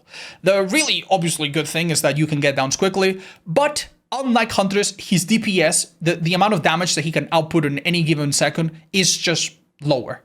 If you walk into a room with 3 people, let's imagine that thought experiment, Huntress could hold the hatchet, hit a guy, M1 another guy, and then if someone's in the open, maybe hit them from afar. That's 3 health states.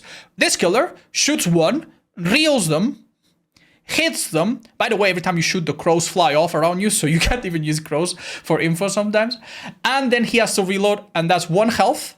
Very consistent, but it's 1 health, and then the other people have scattered off by then. So this is a killer that, due to his built-in cooldowns, reloads, and let's address the other elephant in the room, incredibly low mobility, he gives a lot of room for survivors to spread out, to use the length and width of the map to just hold distances, and you can lose games to just big map, survivors split up, they do gens, you get a couple downs really quickly, but it doesn't matter, they did 3 or 4 gens, what are you gonna do now, right?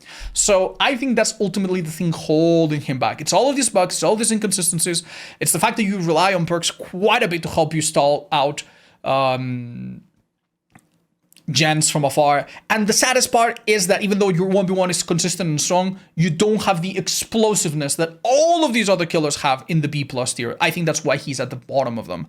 The killers like Pyramid Head or Unknown can hit multiple survivors. Huntress can hit the same survivor repeatedly really quickly, right? Vecna can have a little bit of 1v4. Same with Pinhead, right? But this is a killer that I just think is honestly right now so fair that he doesn't have that explosive ability. So you really, really want to get good in the 1v1 and pick your chases really carefully. And if you do that, he's fine. But honestly, I understand the people that are a little bit put off by his current state. There are some videos out there that you can watch by Slinger mains that explain and go into a bit more detail. If you want to look them up, there are some really, really nice breakdowns of this issue.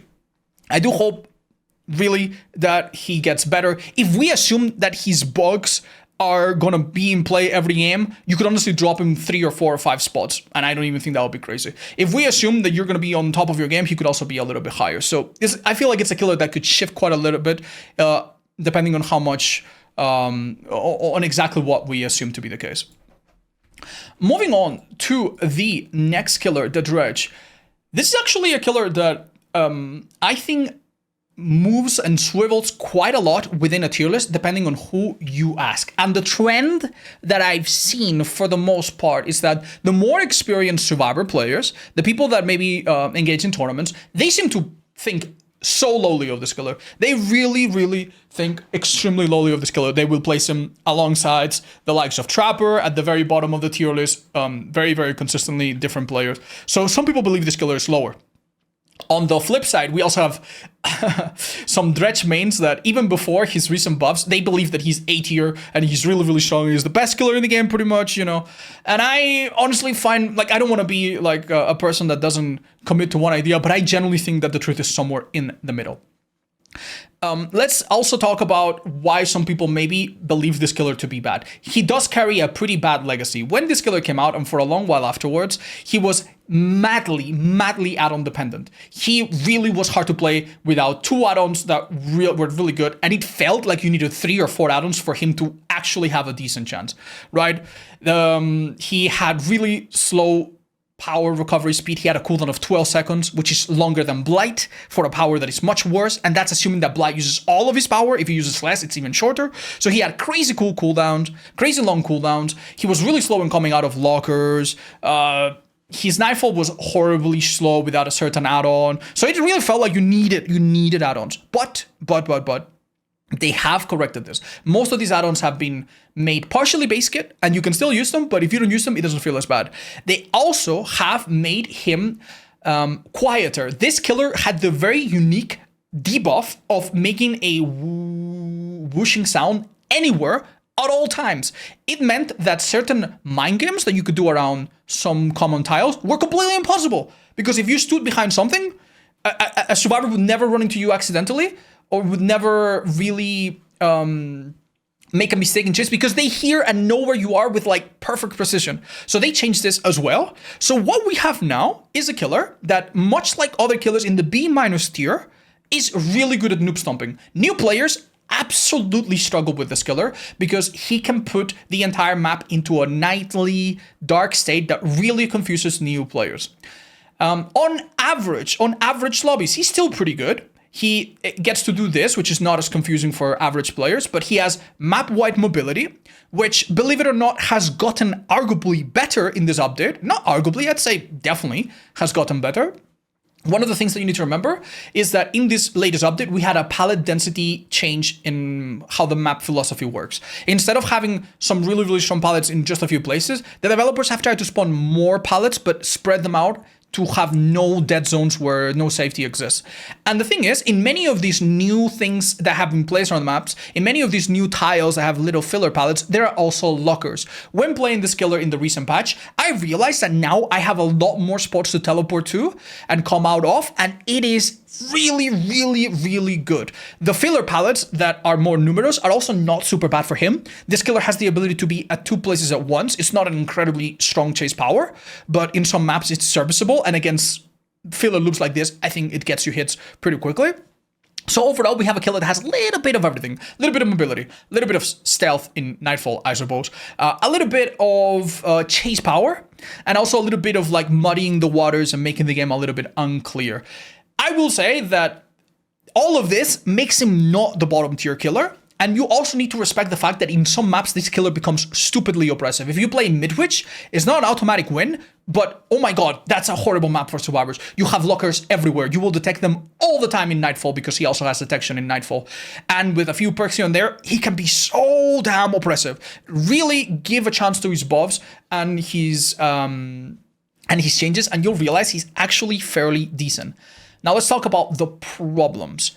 This killer, a bit like Artist, has the problem of like, oh, I put my power down in one loop, and this loop is basically unplayable, but there's nothing preventing the survivor from just running to the next one. If they're not cornered against an edge of the map, they will just run to the next one. That's a problem. And with extra pallets, that's maybe a more common problem now. It can be mitigated by smart play, but it's something that you kind of have to account for. This killer has the problem of like, you can play any one loop very well individually, but in some maps, you have 3 good loops next to each other, and if you try to lock one down, they move to the next one. You move to the next one, try to do the same, they move to the other one. You try again, maybe they loop back to the previous. It can be rough. Survivors can also mess with his teleport by running into his little shadow. So really, really good survivors also have some direct, immediate counterplay for his chase power. And all of that, I think, keeps him in check from being a little bit stronger. Even though his add-ons have been made partially base kit, you still kind of want to run some of them. So yeah, it's not a super, super, super strong killer, but definitely a little bit stronger than some people give him credit for. The Wraith, honestly, is a killer that I think could vary a lot in your tier list placement depending of what you understand of him and depending how you play him. I'm going to tell you right now, if you do not play him at a very high level and take advantage of all the things that we're going to talk about in the next few minutes, this is a killer that can feel among the worst in the game. If you just uncloak and chase people normally, this killer is the most vanilla normal killer with basically no ability ever, and you would suffer with every exhaustion perk, you would suffer with every second chance perk, you would suffer with every strong loop, an unfair map structure that allows the survivor to just stay safe forever, right? So this killer could generally be at the bottom of the barrel, but he's just got a few things that make him really good in a very consistent manner.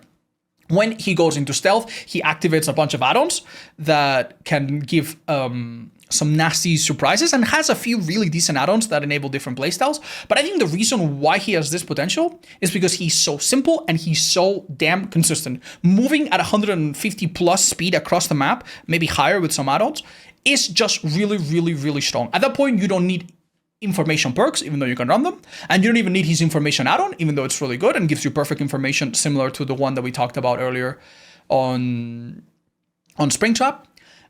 You can literally just be everywhere on the map, catch people healing, interrupt them, hit a gen, apply eruption, hit down someone else.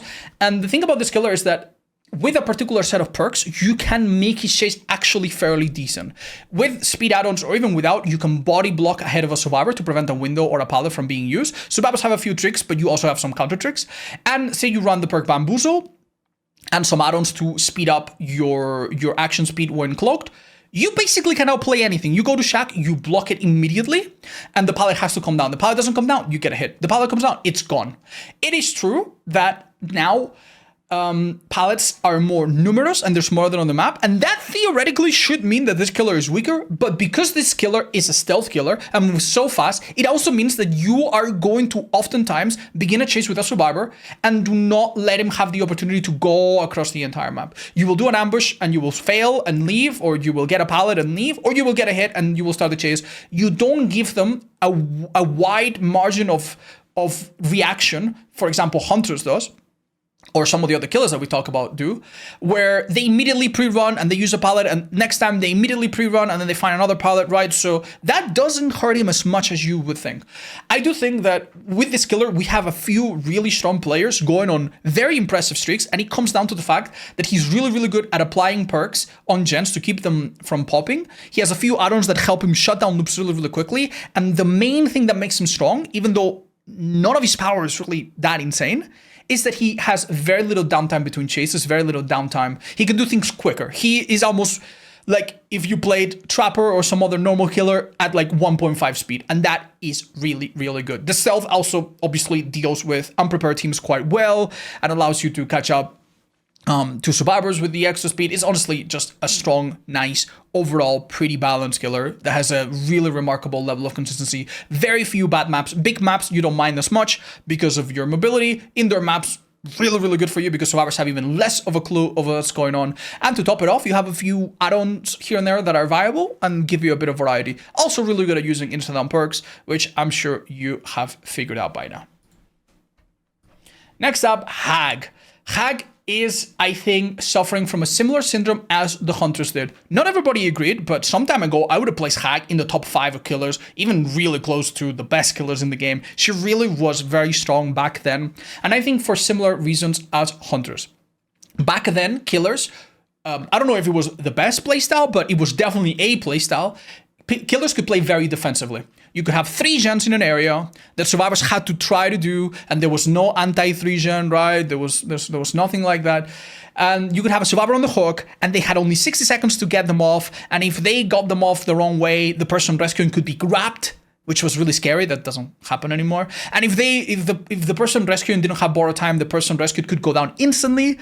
And you had things like make your choice on hack, which were really nasty, right? You could teleport after someone unhooked, and no matter who you hit, you would get it down, because borrow time back then only worked if the killer terror radius was near. Now, the basic borrow time works always, regardless of terror radius. And yeah, so basically back then, defensive play was king for killer, or at least it was really, really close to being the best playstyle, and the hack played amazingly into that. There were maybe some periods where survivors had access to certain metas that were a bit harmful. You will remember that back then, Hag could be hit by flashlights, right? And you could disarm her traps by flashlights and so on. There was a time when wounds were really strong, and obviously, you know, that kind of countered her whole playstyle. Survivors would take a hit and go back to a safe area and all heal together, and that's kind of what they should be doing. And yeah. She's had ups and downs, but overall, she was pretty strong. She's always had at least, well, not always, but ever since she became recently strong after a certain buff many years ago, she's, for the most part, been really, really nasty at destroying survivors that are unprepared, and maybe having a couple nasty add-ons to catch them off guard, like the one that allows her to teleport on command, or particularly the one that allows her to teleport without a notification, which makes her teleport a little bit faster, sometimes even get a grab out of a survivor on a generator that didn't realize they triggered the trap. Crazy stuff, right? This is really a killer that is rare to see. People don't know how to play against. People are not coordinated enough to play against. And as such, she is a bit of a noob stomper. And in public matches, you do very well. Now, we need to present both sides of the argument. Some people, to this day, place Hag not far from Trapper at the bottom of the tier list. And I honestly simply... like, I see where it comes from, right? The reason these people rate this killer so low is often because if you watch tournaments, this is a killer that doesn't do so well in tournaments. In tournaments, the map is set ahead of time. Survivors know the killer they're playing against. They bring perks to mitigate that to one degree or another. And more importantly, they are ready to play a 20 or 25 or 30-minute game long if necessary. They take a hit. No problem. They use the distance and go back to the area of the map that has no traps. The hack at that point cannot really commit. And then they slowly heal together or by themselves if they can. And then they do it again. And if it needs to be a long game, they do it and they win eventually. This virtually never happens in public matches. In public matches, survivors, if they're stupid, they go into the wrong directions and immediately go down and then let you defend the hook. And then from that point on, the game starts going down. But even if they're smart, they do not play like a tournament, even if they are a 4-man survivor fence. And what you will find if you play the game yourself, instead of theorizing, if you play hack yourself today, and I played her plenty recently just to make sure I'm not going crazy, is that this still holds true. In normal matches, survivors make mistake all the time. They go down next to basement, that's rough. good luck getting away from that one. They go down in a corner of the map that has 70 million traps. Well, good luck getting out of there. You know, they definitely make a lot of mistakes that will hurt you. The hack has plenty of counterplay. Even in the 1v1, there are some things that survivors can do to outplay her. Even when you play against survivors that know what they're doing, and I could go into detail, but basically you can run with your camera pointed backwards to immediately bait her. You can also just run into her traps to bait her into swinging. You can also vault a window, and if you know there's a trap on the other side, stop holding shift and you don't trigger it. There's a few tricks like that. And every now and then you play hack and you go against a team that knows how to do all of these things and you go, damn, these guys. But even in these matches, you still have so much going for you the moment they make a mistake. You have Noid, that's 2 downs if they're not careful. You down a person near basement, like we said earlier, that's rough as hell to get out of, right? So she is still very, very much capable of exploiting mistakes. And in your normal public matches, even against instant survivors, mistakes do happen and you can induce them with perks and so on. She has great synergies with passive slowdown perks, great synergies with instant down perks, out of which there are quite a few right now that are viable, and that's great. The nerf to Franklin's does hurt her a little bit. That was a nice perk that she used to have, and now the perk is a little bit irrelevant. But she still has some mean perks, and, you know, she's still alright. If she's not your cup of tea, however, that's completely fine. Moving on, the Xenomorph. This killer on release was quite strong. They had an incredibly forgiving missing attack that made them basically just, like, you could almost not play them wrong. Then they got a little nerf. For a little while, they were strong, but their best add-ons were not very good, and flamethrowers were quite strong against them. Now flamethrowers are a little bit weaker, but they're easier to set up. There's, you know, they have more opportunity and they do more sustained damage. There's been a few changes, right? And the killer is a bit less add-on dependent. They don't get immediately thrown off their power. But this is a killer that still has some things holding them back. The thing is, I think Xenomorph is a little bit average because they do have a lot of things going for them. But as we will see, all of these things have a caveat or are not the strongest in their respective field. First of all, this is a normal terror radius killer that when the power-up happens, which happens after a while or very quickly if you go into a tunnel, turns into a smaller terror radius of 24 meters. However, you cannot really rely on this small terror radius to catch survivors off guard or run perks like Tinkerer or whatever. You can, but don't get me wrong. But your stealth is not insane. Based simply on the fact that when a survivor puts a turret nearby, they have a beeping sensor that goes beep, beep, beep, beep, beep, beep, beep when you get closer. So this is a killer that has some stealth and some ability to sneak up on survivors, but not quite a jump scare killer. That's all right. This killer also has decent mobility. They have the ability to go into tunnels. These tunnels then transport them to other stations, and each generator, if I'm not mistaken, has a station. So there are 7 points in the map that you can teleport to and from. That's cool.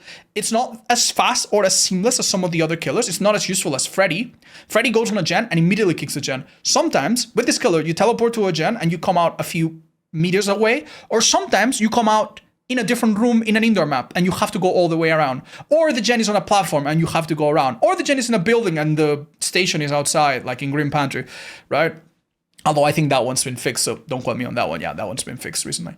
My point is, this teleport is not extremely consistent. It does have a detection on survivors, but it doesn't work super well and can be countered, and it's not super consistent. So she has this killer has some detection, but not the best. Some teleportation, but not the best. Some stealth, but not the best. What is the main thing that this killer has? It's the tail. The tail is a range, like a short range attack, I guess, that hits over pallets and windows and whatnot, and small obstacles, and it is pretty strong. It has a shorter recovery than a normal attack, and if you are good at hitting it, can sometimes lead to you hitting a survivor, and then them not making that much distance and getting a second tap afterwards. Body blocks also feel far less bad, because, you know, you can hit a survivor, not lose that much distance, and then catch up to hit the other one or to hit the same one again. So this is really good, and you can hit survivors over a deceivingly high amount of obstacles, and this is awesome.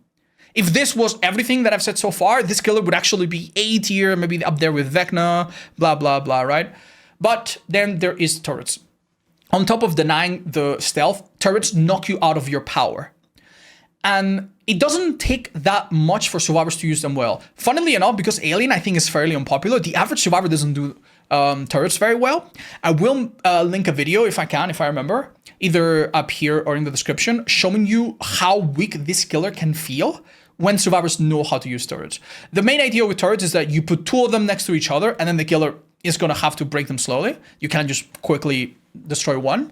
You put them in places, and your teammates, when they're in chase, run to the turrets. And maybe you even put them a little bit outside of the edge map, so that when a survivor runs by, you cannot just chase a survivor off. You have to like deviate your path and go and take it out when it's slightly out of the way. So you do these things, and this killer goes from like really, really scary to not that crazy strong. Survivors can also pre-drop strong pallets and hold you at bay.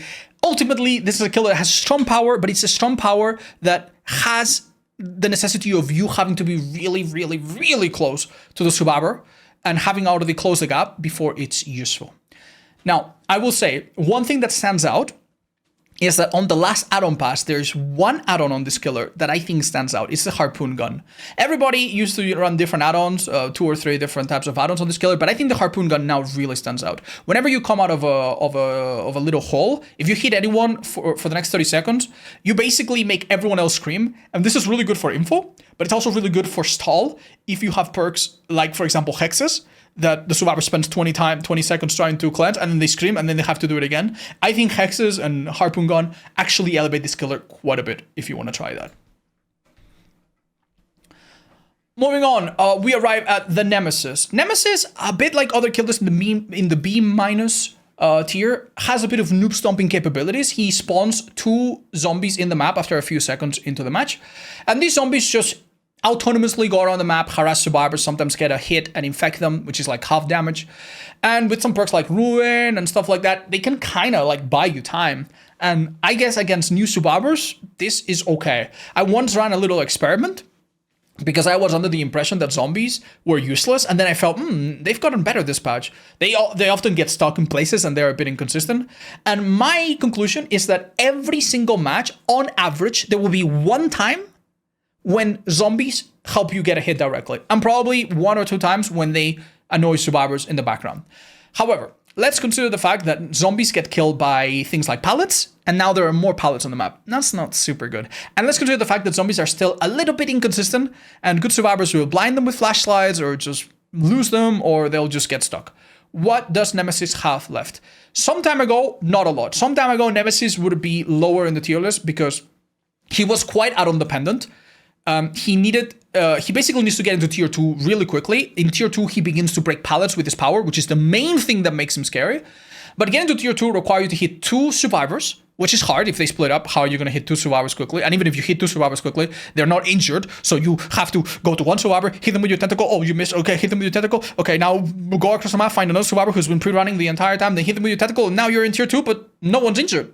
2 gens are being done in the background. What's going on?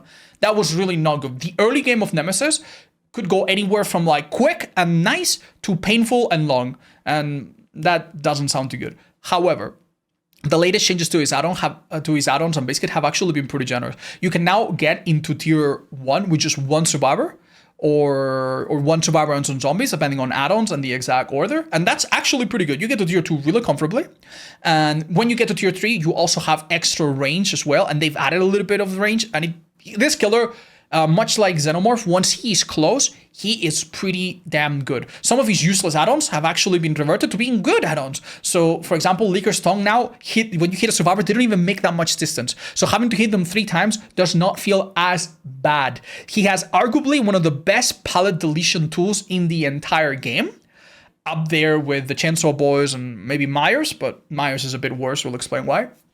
And that's great. That means that pre-drop pallets, you can get rid really quickly. And survivors oftentimes, they know that if they drop a pallet, they get hit. So sometimes they don't even try. There's some counterplay that survivors can do. But if you have a deep understanding of the hitboxes of this killer, you are in chase pretty damn strong. The one thing obviously holding you back is, you don't have any crazy mobility. Survivors can just pre-run and just die in corner and use your mobility against you a little bit. But we have a killer that has a lot of these strengths, right? And that's, I think, overall pretty good. The fact that he has a couple different add-ons right now that help and in different ways is also nice. He has a couple different ones. Although his add-ons are still very much a bit of a hit or miss. You could put add-ons that delay the time that it takes for survivors to use vaccines, and then survivors might use 0 vaccines in a match. They might lose, they might win, but they might use 0 vaccines. You might have add-ons to make the zombies faster, and then survivors just blind them every time. You might have add-ons to make survivors insta-downable if they use a vaccine, and maybe they use it when they're injured. Almost every single one of Nemesis's add-ons has the caveat of like possibly useless, and that hasn't changed very much. And yeah. Honestly, he's a strong killer, but the fact that he has to hit you 3 times, that doesn't have any crazy mobility, and that his zombies are a little bit inconsistent, ultimately hold him from being a little bit stronger. But this isn't a bad place for him to be at all. And I think he's still one of the most fun killers in the game to play. So I personally quite like him. Next up, the Knight. Funnily enough, when this killer came out, he was incredibly broken, but he also had a stupid couple things about him that made him really powerful. People hated going against the Knight when he came out. He could immediately summon a guard immediately in front of him, which made it really difficult for a survivor to stay in one loop. He cannot do that anymore. And he also had a couple really ugly things that he could do, such as spawning a guard that immediately made a survivor insta-downable. And you could play this in a really, really ugly way. Luckily, these rougher edges have been fixed, and along with that, some of his initial issues too. This killer could generally not be played without a certain add-on called the Map of the Realm. His guards did not detect anything without it. Now it's been made a little base kit. That's awesome. When this killer got a little bit better, the next add-on that you really wanted to use was the Call to Arms. It was a yellow, now green add-on that made you actually able to send your guards out far and fast. And this was helpful in every situation. If you were chasing a survivor mid-distance, you could catch them with your guard sooner. And if you wanted to harass a gen from across the map, you could do it. Without this add-on, however, you're really like, you know there's 2 survivors on a gen from a little bit of a distance, and if you send a guard, you don't even reach it, and it was depressing.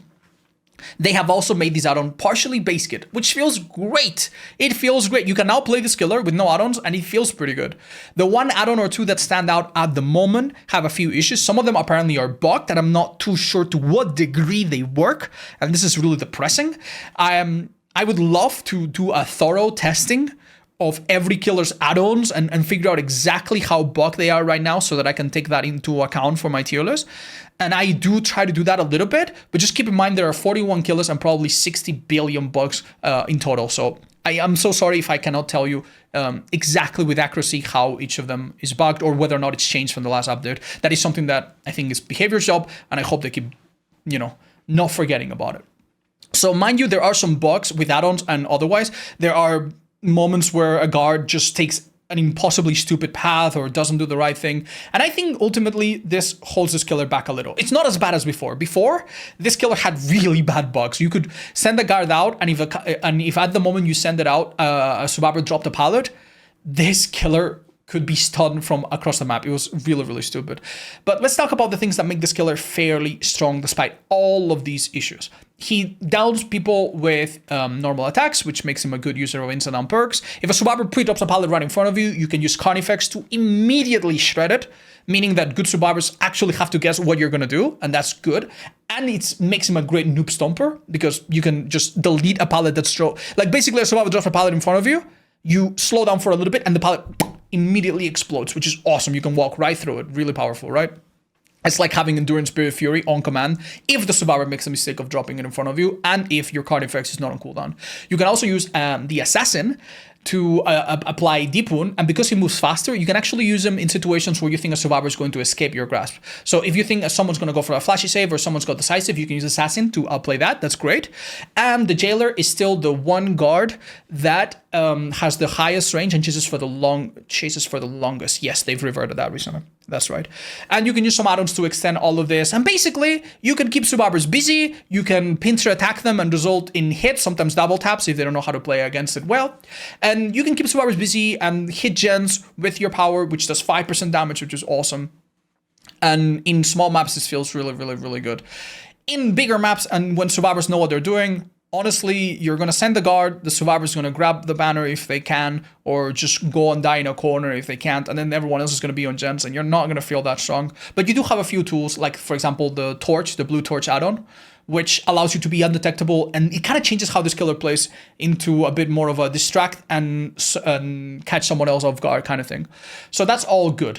The thing that ultimately prevents this killer from being stronger is the fact that he has to win 50-50s, sometimes that he has to move at normal speed.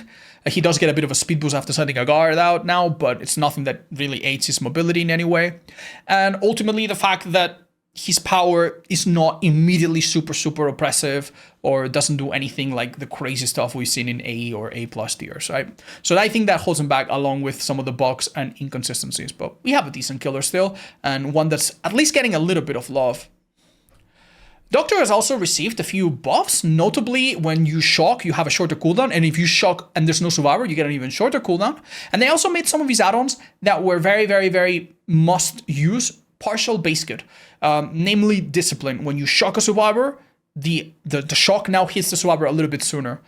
This does open, theoretically, the door for Doctor players to use other add-ons, but in my experience, they really don't. They really don't. There's two types of Doctors. The ones that just put on double Eerie and they just do everything and hope something sticks. And the classic Doctors that still use discipline because they want their shock to be the strongest. Now, this killer doesn't break pallets instantly like Nemesis or Knight, and he doesn't hit you over pallets like, for example, Xenomorph or Deathslinger or Huntress can. But he still has the really underrated ability to get hits regardless of the amount of pallets on the map. You can go to Shack, and if he shocks you at the right time, you cannot vault it and you cannot drop it. And that's it. And if he has insta-down, that's a down. And that's huge. The ability of this killer to sometimes get downs really early with all the maps pallets still on, or even in places later on, in places that still have some safety, is amazing. He also obviously is a bit of a noob stomper, like everyone else in the B- category, because of his ability to flush survivors out of stealth, which in lower experience lobbies is really oppressive. In lower experience lobbies, survivors are not super comfortable looping. They try to hide where they can, and then they keep screaming against a Doctor and being caught out of position. So obviously that's really good, really strong and popular killer at low MMR for that reason. At least he used to be when they gave us data. At higher levels of experience, finding survivors is not that so much the problem. They are a lot more comfortable. And if you play him well, he still has tools to get hits. And he also has a few perks that have come out in recent years that aid him in unique ways. Deadman Switch has been nerfed, but it's still an amazing perk on him because he can flush survivors out of gens and flush them out of hiding and force the gen to be untouched, and then it triggers the MS. Merciless Storm is a perk that is almost useless on everyone else, but it's a very consistent pain for survivors because they have to hit some random small skill checks across the screen when they do a gen, and then it gets blocked. Skill check builds still work okay on him, and some chase options work well on him as well. Rapid Brutality, for example, makes him hard to shake off. So you have a killer that is fairly strong, fairly good at finding survivors, has a little bit of anti-loop, has a little bit of everything. He has a lot of small strengths like that, which are awesome. Also, when you put a survivor in tier 3, they can't use an item, which is an interesting thing. They cannot pick someone else that's on the ground. So he has a lot of utility here and there. And needless to say, we haven't really gone into details, but his add-ons allow him to do a bunch of other crazy things, right? If you don't mind going for wacky effects, right? But what are his weaknesses? Really not that many. No, it's just one significant weakness. He is a basic attack killer, and he doesn't teleport or dash across the map with a rocket attached to him or anything like that, which other killers do. And that is the weakness. That is the weakness. Unlike Vecna, for example, which we failed to mention, he cannot do a little trick to go through survivors. Unlike Sadako, which we'll talk about in a minute, he cannot go through survivors. So body blocks are significant. At higher level, tournament level, the main strategy against Doctor is you have a guy that can heal, come and take a hit. Then he goes away, he gets healed by a boon or whatever, comes, takes a hit, and there's no good way to deal with body blocks on Doctor. In tournaments, just so you understand how much and how prevalent this is, Doctors run the perk Force Penance to prevent people from healing if they take protection hits. In public matches, this is rarely going to happen, but just so you understand what his weaknesses are. He has to hit you with a basic attack. That means that a lot of exhaustion perks are good at creating distance. And ultimately, he just doesn't teleport. He doesn't zoom across the map at high speeds. So that means that even in a worst case scenario where you know you're going to go down in 5 seconds in chase, you just go to a corner, die in that corner, and hopefully his perks are not that good and the other 3 survivors are popping 3 gens relatively soon, and that's how you lose the game as Doctor. That's really it. I think that's really the thing holding him back, which is going to be a trend going forward. Moving on, we have Onryo, and honestly, there is a world where we could put Onryo at the bottom of B- tier instead of at the top of C tier. And it really comes down to her 1v4. Her 1v1 how she deals with survivors when she's chasing them individually is nothing that insane. She's a normal killer. Yeah, she has some stealth, which in lower experience lobbies obviously makes her really difficult to deal with. And she has some side objectives with survivors at lower levels of experience really struggle with. But this stealth is not that good. You do get a sort of lullaby, little stringy effect that lets you know that she's coming. So good survivors should almost never be caught off guard by her. And unlike Wraith, she doesn't have crazy mobility when she doesn't move faster when she's the manifest and when she's cloaked, right? That being said, in the 1v1, she still has a few things going for her. She cannot be stunned when she is in cloak mode, which can sometimes lead to a grab or a hit on a survivor if they drop a pallet at the wrong time, even though this is rare. And she also has what we call the demanifestation mind games. And I'm happy to say she used to be bugged, and it's now being corrected. So she now has a more reliable and not buggy add-on to do demanifestation mind games. You can do them with an add-on, which was one of her best back in the day, but now this add-on has to be made partially base kit, so you don't need it anymore. If you're wondering, the add-on is the green Reiko's watch. Basically, the idea is that this killer, when she is cloaked, demanifested, she experiences flickers. You can see this from the point of view of the killer because your hands disappear, and then they come back, and then they disappear. And this happens regularly when you're the manifested.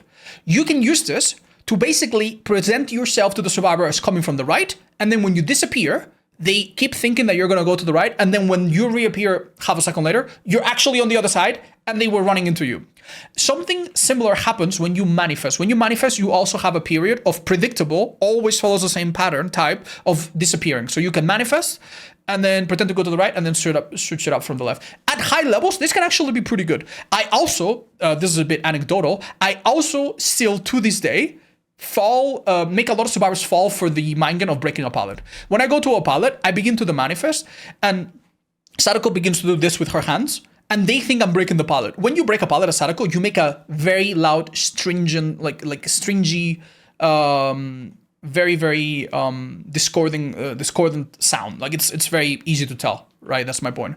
But survivors apparently still haven't learned this, and they see me do this in front of the pallet, and they think I'm breaking it, and they go away and they take a hit. She's also hard to pallet save and flashy save against because her timings and her animations are a little bit unique, and I think it's worth mentioning. So her 1v1 is not amazing. The real potential of this killer comes in her 1v4. New players struggle with the idea of how to deal with this killer. And I think part of it is because she's changed so much. At one point, Sadako was quite weak, and the idea was to ignore tapes altogether. Ignore them. Because they were so weak, right? And if you pick them up, you could actually find yourself in trouble. Then she got a change that made her actually really strong, and the idea was to always have a tape. You always want to carry a tape. Man, you want to have a tape, and then you need to go into a locker, do this and do that, and maybe deliver the tape before you get hit, blah, blah, blah, blah. And people kind of adapted to that. And now the idea is different. Now it's not about whether you hold the tape or not. Now it's about not being next to a TV that's powered. So because she has been changed on and off, and she's never been super popular ever since her release, I do think the average survivor generally has no idea what they're supposed to do. And when someone asks me, what am I supposed to do against Sadako? I totally understand where they come from. The idea of how Sadako works now, in case you're interested, is that anytime she teleports anywhere on the map, as long as there's a TV on and they turn on a few seconds into the match, everyone that's close to an active TV, if you see the white aura, then you're close enough, you gain a bit of condemn. And that's it. So you don't want to be next to an active TV. You want to turn off the TV. When you do that, you'll have a tape, and you'll want to deliver that tape to another TV, but you can do that a bit later if you're not in a rush. So that's the general idea, right? But sometimes it's not so simple. Sometimes it really isn't that simple. And the thing is, you can find yourself with like 1 stack, 2 stack, 3 stacks of condemn, and you're like, okay, this is kind of bad. I'm going to pick up a tape, and then I'm going to go deliver it across the map. Now you're wasting a little bit of time. And then when you're about to deliver it, she comes out of that TV, and you're like, uh-oh, this isn't good. And then she chases you, and then you accidentally walk into another place, and now she teleports to that, and bam. Now you are 0 hooks, maybe, but you are condemned. And if you're condemned, you're not instant downable, but if you go down, you will be moriable. Instantly killed. This gives this killer the only realistic secondary way to get a win condition. Every other killer has to kill survivors in one way or another, involving hooks or maybe slugging them on the ground. This killer can actually kill them in a third way, which is fairly cool. And the high-level Sadako players, they constantly try to do this, and the average survivor lobby is not very ready, and they often all end up condemned and all end up being cursed by her. So that's cool. The only problem with this condemned strategy is that, unlike hooks, it's really hard to gauge how well you're doing. If I see a screenshot of a normal killer, say a trapper, and I see that there's 1 gen left, but there's 1 person dead and 3 people with 2 hooks each, that's pretty good. I can at that point gauge more or less how the game is going. With Sadako, it's nothing like that. You could be halfway into the game, 0 hooks on everyone, and be about to win, but the only way to know that is if you've been really paying attention to everything that's going on, and it's a little bit hard to immediately see it from just a quick look at it. Survivors see their own condemn, but you don't see their own condemn. And that's the critical thing, right? So, and because of that, it's very hit or miss. The difference between sometimes murdering a person and not can be 1 second or 1 wrong teleport. And I think that if you assume that the survivors that you're going against are somewhat versed in knowing how to deal with her, she really is not that strong. She really is not that strong, and that's why I put her in the C tier. But luckily for you, the reality of playing Sadako is that the average survivor team is not that amazing at dealing with that, and you can take advantage of it. That's more or less it.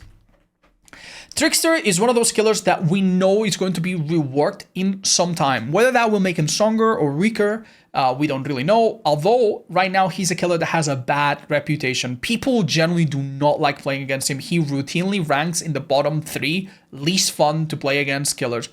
The reason is because this killer, obviously, when he's doing badly, no one cares. But when he's doing well, it feels really bad from a survivor point of view. If you're in the open or in a loop that is short, he's going to just make you his personal pincushion and go knife, knife, knife, knife, knife, knife, knife. And you're going to see that knife go blah, blah, blah, blah, blah, blah, blah, blah, blah, blah, blah. And you're going to take damage. Worse than that, sometimes the killer's going to have main event, which triggers more or less every 1 time he does 1 health stage of damage with knives. So you could go rescue someone, and because someone else took damage, now the killer uses main event on you, and you go down on the spot, and it was nothing you could do, right?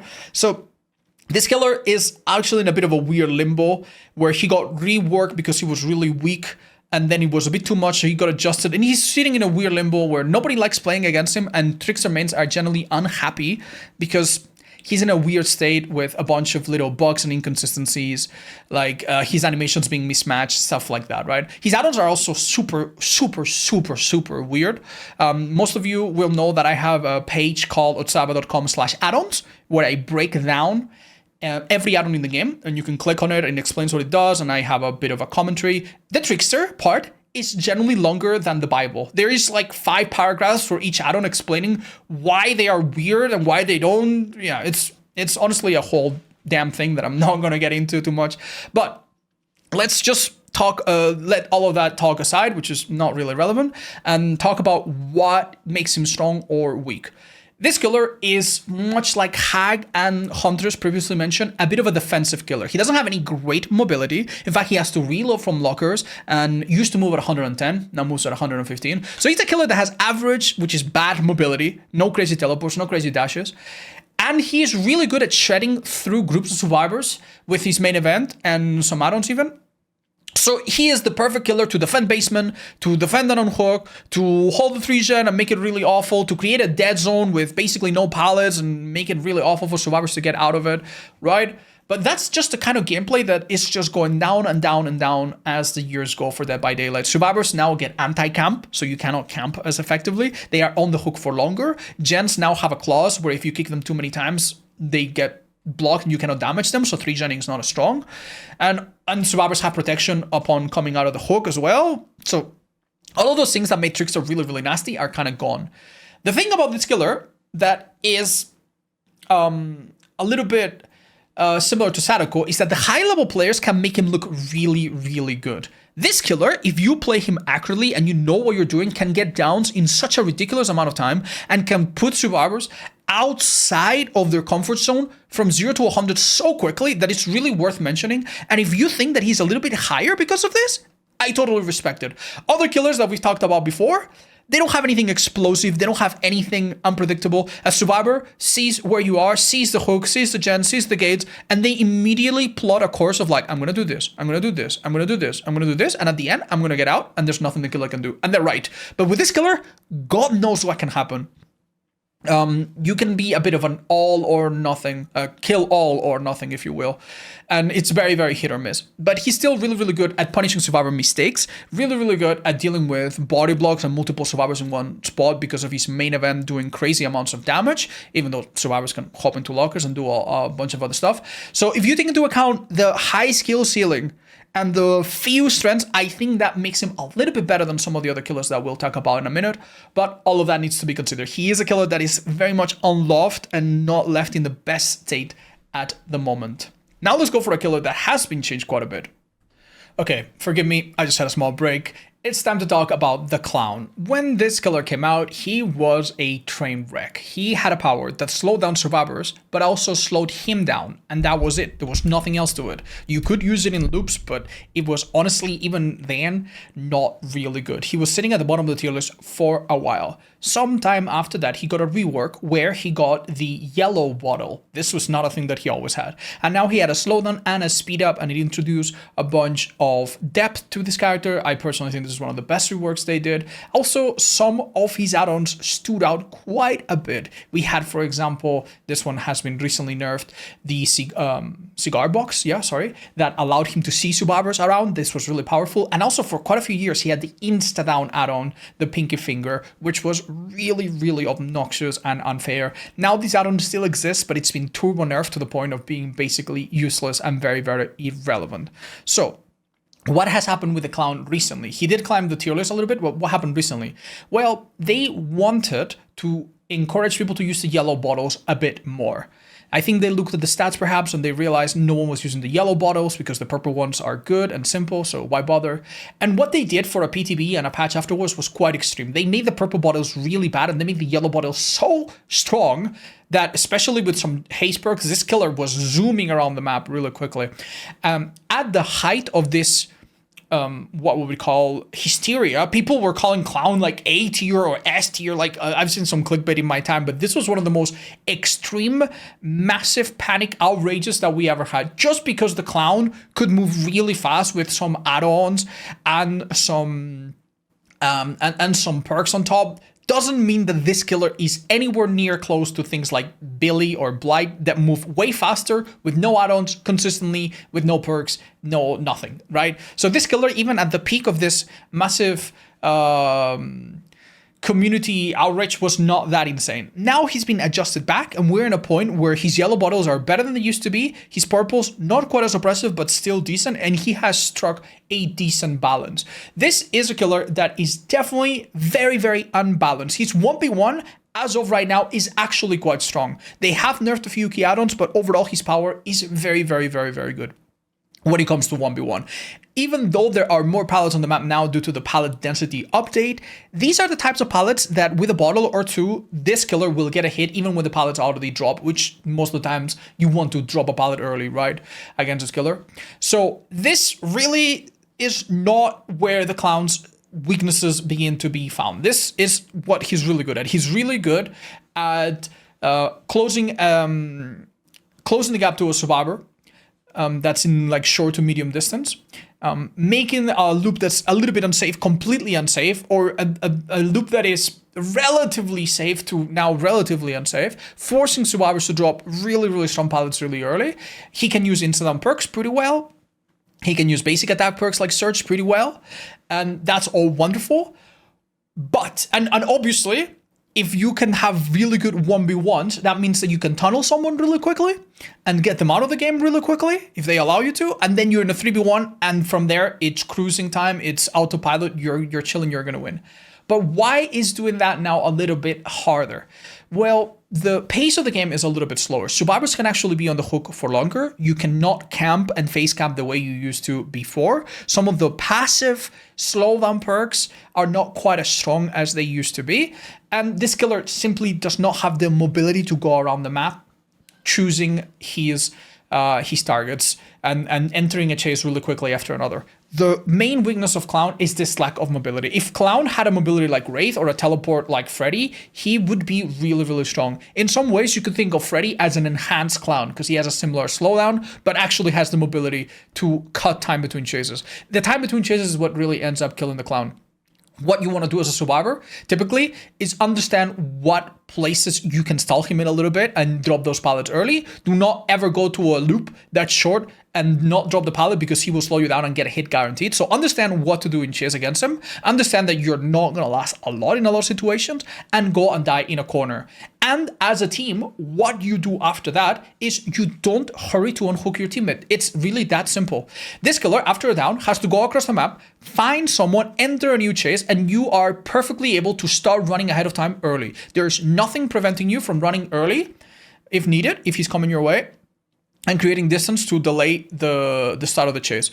You don't necessarily want to unhook immediately and then let that person get tunneled. This killer is fairly good at tunneling. Even body blocks in the open can be a little difficult, because he can easily slow you down, walk around you. So this is a killer that, even more so than Doctor, does, even though theoretically it could be like Doctor, where he struggles with body blocks, not so much in practice, right? So he's quite good at that.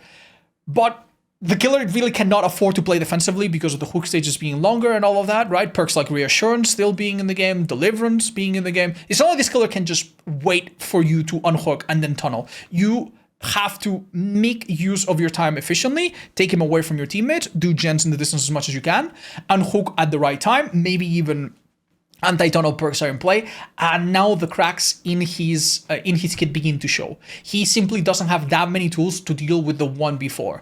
Luckily for you, the average team is not extremely coordinated, and when you have one quick chase, maybe a perk here and there that helps you have a quick chase or two early, that can be enough to make you win most games. And this killer has even though it's not difficult to pick up, he does have quite a bit of skill expression at the moment. So that's really, really nice. The yellow bottles activate sooner than before. They have a nice effect, and it's a little bit easier for the average person. I would have put maybe the skill ceiling of this killer at high before, but I think a skill ceiling of average is a more accurate rating. So that's more or less where we are with the clown. Much like Doctor, he has just a few nice strengths, but also one simple weakness, which is the lack of insane mobility and stuff that is so prevalent among the A-tier killers, for example.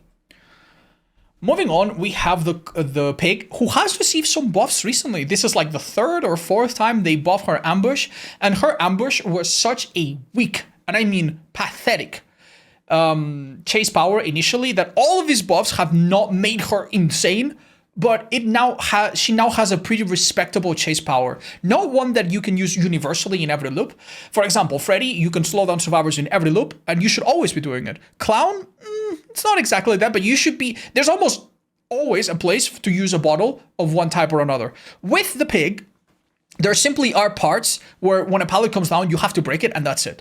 This is not a killer that can use her chase power everywhere. Her chase power is now better than before, more guaranteed to get hits than before. When you corral a survivor in a certain place, even more oppressive than before in some ways, and that's awesome.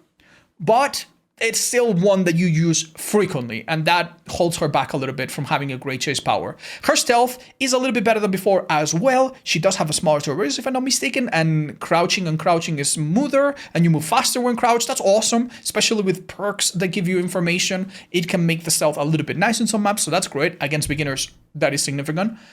But the main thing that makes the pig oppressive and strong is the fact that she has a built-in sort of slowdown with her hats that survivors cannot ignore. Or if they ignore or don't play around effectively, they risk dying. A survivor with a trap cannot exit through the exit gates. If the timer reaches 0, they die. So that's a pretty big deal, and something that you have to respect.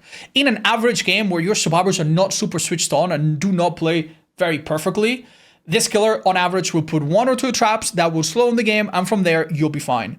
The sad part, and there's also add-ons, for example, to make all survivors start with traps already on. All of this is really punishing for uncoordinated teams. The sad part is that if a team initially plays very well and the first couple chases are rough, and this could totally happen because you're not the strongest killer in the game in terms of chase power, you are in a little bit of trouble. You could find yourself, you get 1 down, maybe you had to leave the first chase because the survivor was in an incredibly good spot, maybe the second survivor had a sprint burst and, created distance and you had to catch up. Now you have 1 chase finished, 3 gens done, and by the time you put your first trap, it's not even on. Now you're at a moment where your traps, you're going to run out of them.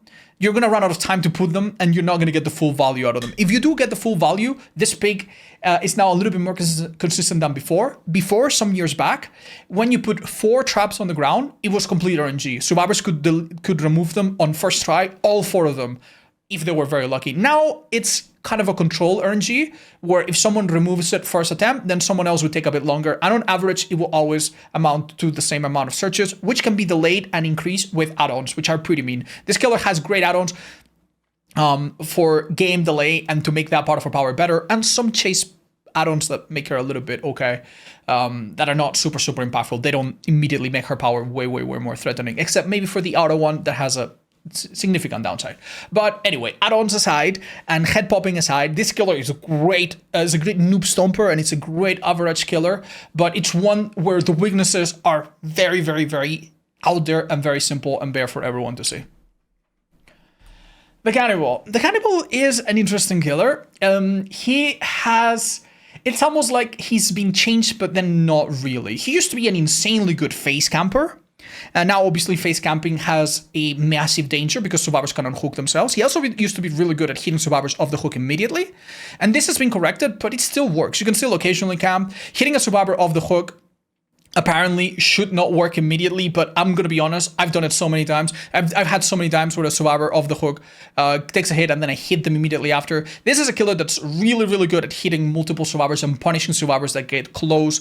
So more so than almost any other killer in this latitude, you have a killer that is basically, is it latitude or longitude? I don't know. Anymore.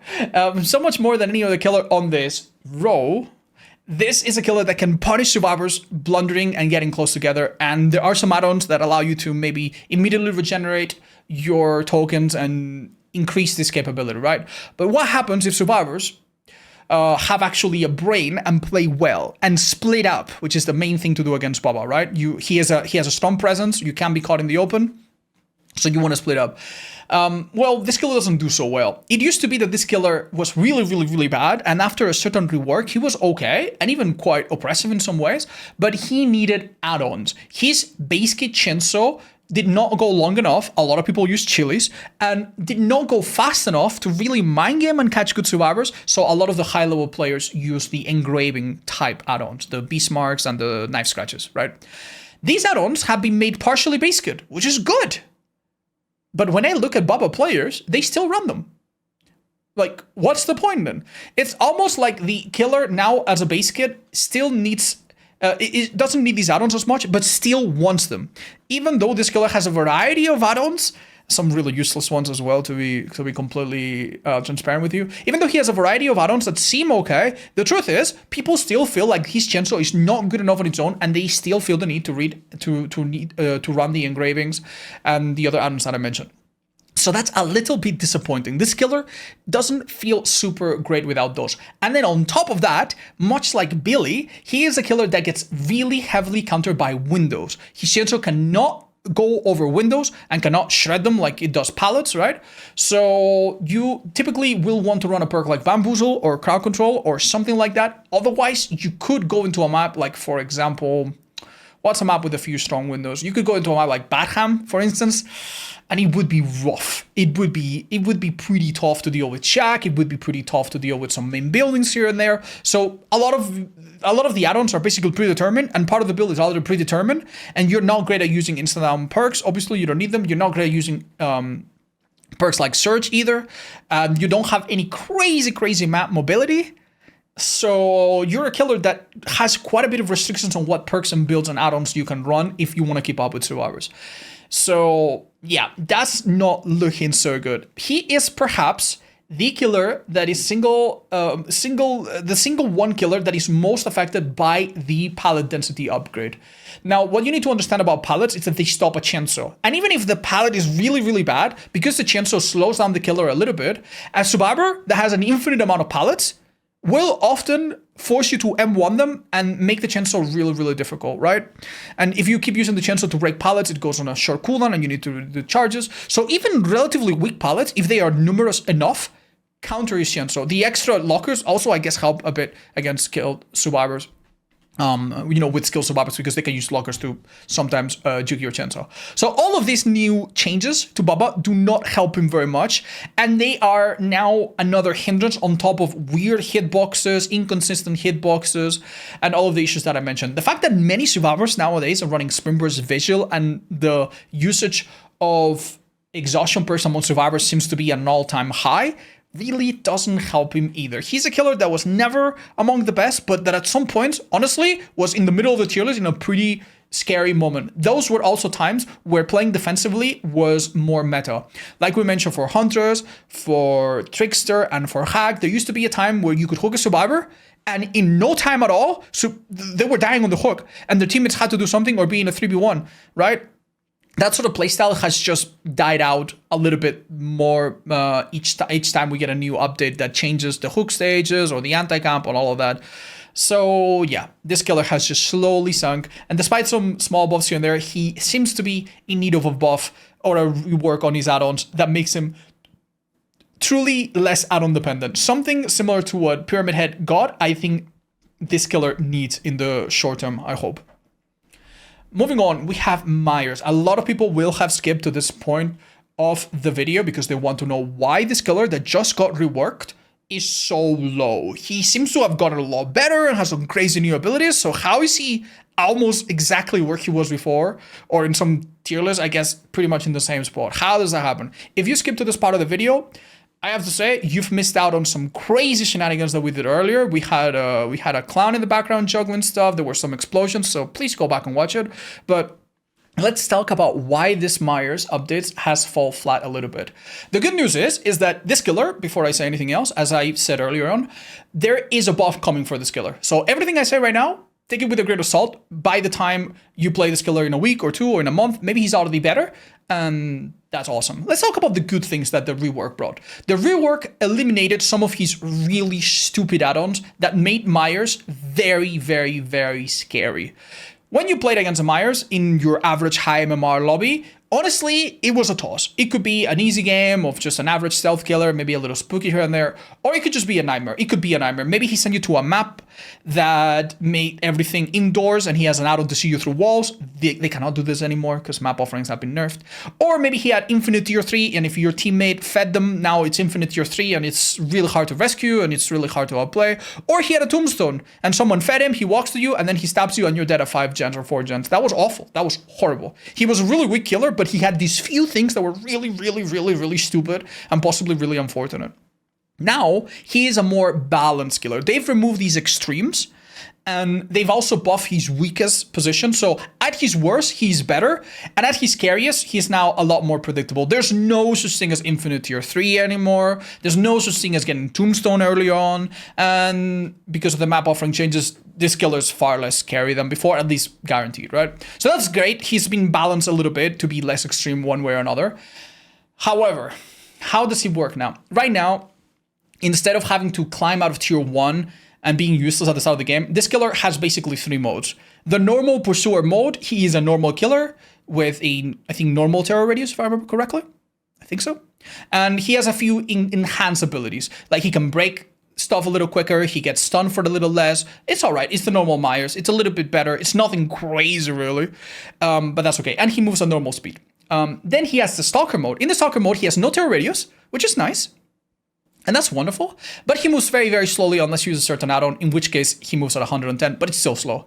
So this is something that you can occasionally use if you know where you're going, if you have an inkling of where survivors are, and you want to catch them off guard, then that's okay. And then there's the third mode, the Evil Within mode, that you unlock by stalking people. Now, here is the problem, right? In this new tier 3 mode, you also insta-down like before, and you have a little charge attack that propels you forward. But when you get to this mode, you realize that this killer is nothing special. When you begin to stalk a survivor and you're halfway stalk, survivors hear a little note, a musical little sound effect. So, unlike before, you're never going to surprise them with a tier 3. Then when you enter tier 3, they hear a sound as well, just like before. And when you charge your knife to do the slaughtering strike, you also have a sound effect. So basically, at any one given point, survivors are basically spoon-fed information of what you're doing and what you're about to be doing at any one given time. And because there's no fear of like, oh my god, infinite tier 3, oh my god, tombstone. Survivors honestly now just have a really easy time just knowing what to do at any given situation, and the stealth is not that crazy. A Myers that uses all the elements of his kit appropriately at any one given time definitely gets a boost, right? Because he does have quite a few things that help him at any given time. For example, in Evil Within mode, which is the old tier 3, he can now break pallets with his power, which sounds amazing, and he shreds them really quickly too, which is awesome. Very similar to Nemesis. But there's a problem. When you use your little ambush like slaughtering strike, it goes on cooldown. So if you hit a pallet and there's a survivor, they know that they're fine, so they can just hold forward and get to another pallet or another window. And by the time you catch up, one thing that you need to understand about this power is that regardless of whatever add-ons you have, they don't help this power feel that useful. When you charge up your power, your killer naturally slows down, and then he speeds up, but the amount of slowdown and the amount of speed up are almost negated. It's almost a net, not really a net positive. It's almost like a very small net positive. In other words, if you want to insta down a survivor, you have to be already very close to them. In any small loop, you can charge it and play it a little bit like a pick ambush, and it's worse than a pick ambush, but you will get some hits, and that's great. The thing is, if the pallet is pre-dropped or it's one of the bigger loops, survivors have ample time to honestly dodge you or just run out of the loop. And remember, you can't even play around like, oh, I'm going to hide behind this little obstacle, this tall rock, and then use my power, and they're not going to see a comment. They hear you charge your power. So what's insane is that one of the most successful strategies that I found with this killer is to get to a loop like that, fake using my power, and then cancel it and then chase and then hit them elsewhere. So it is a killer that right now, because he's tier 3, is quite undercooked and a little bit weak. It falls flat a little bit, and it's much nicer for survivors. You can literally play a survivor match, and unless you get an indoor map, you're going to be mostly in control, mostly very aware of what's happening at any one given time, and it's really easy to play against him. Now, all of this can easily change with a couple buffs here and there. If they make his charge speed twice as fast, okay, then we're starting to talk a different monster here. If they remove his cooldown, so he can do a slaughtering strike, and if he misses, do another one, then we're talking a different monsters. Because then you could have a killer that's actually really difficult to loop, and really difficult to just print up pallets against, because he just shreds them and doesn't care, right? And also in tier 3, he has faster vault, you know all of that already, right? That plus some perks, it could be really scary. And he does have some add-ons that, if he was a little bit better, could actually be quite impactful, right? So all of that, I think, will be good and will most likely happen when he gets a buff. But until that buff happens, right now, he's in a bit of a healthier, more balanced, but also pretty neuter state at the moment. Moving on.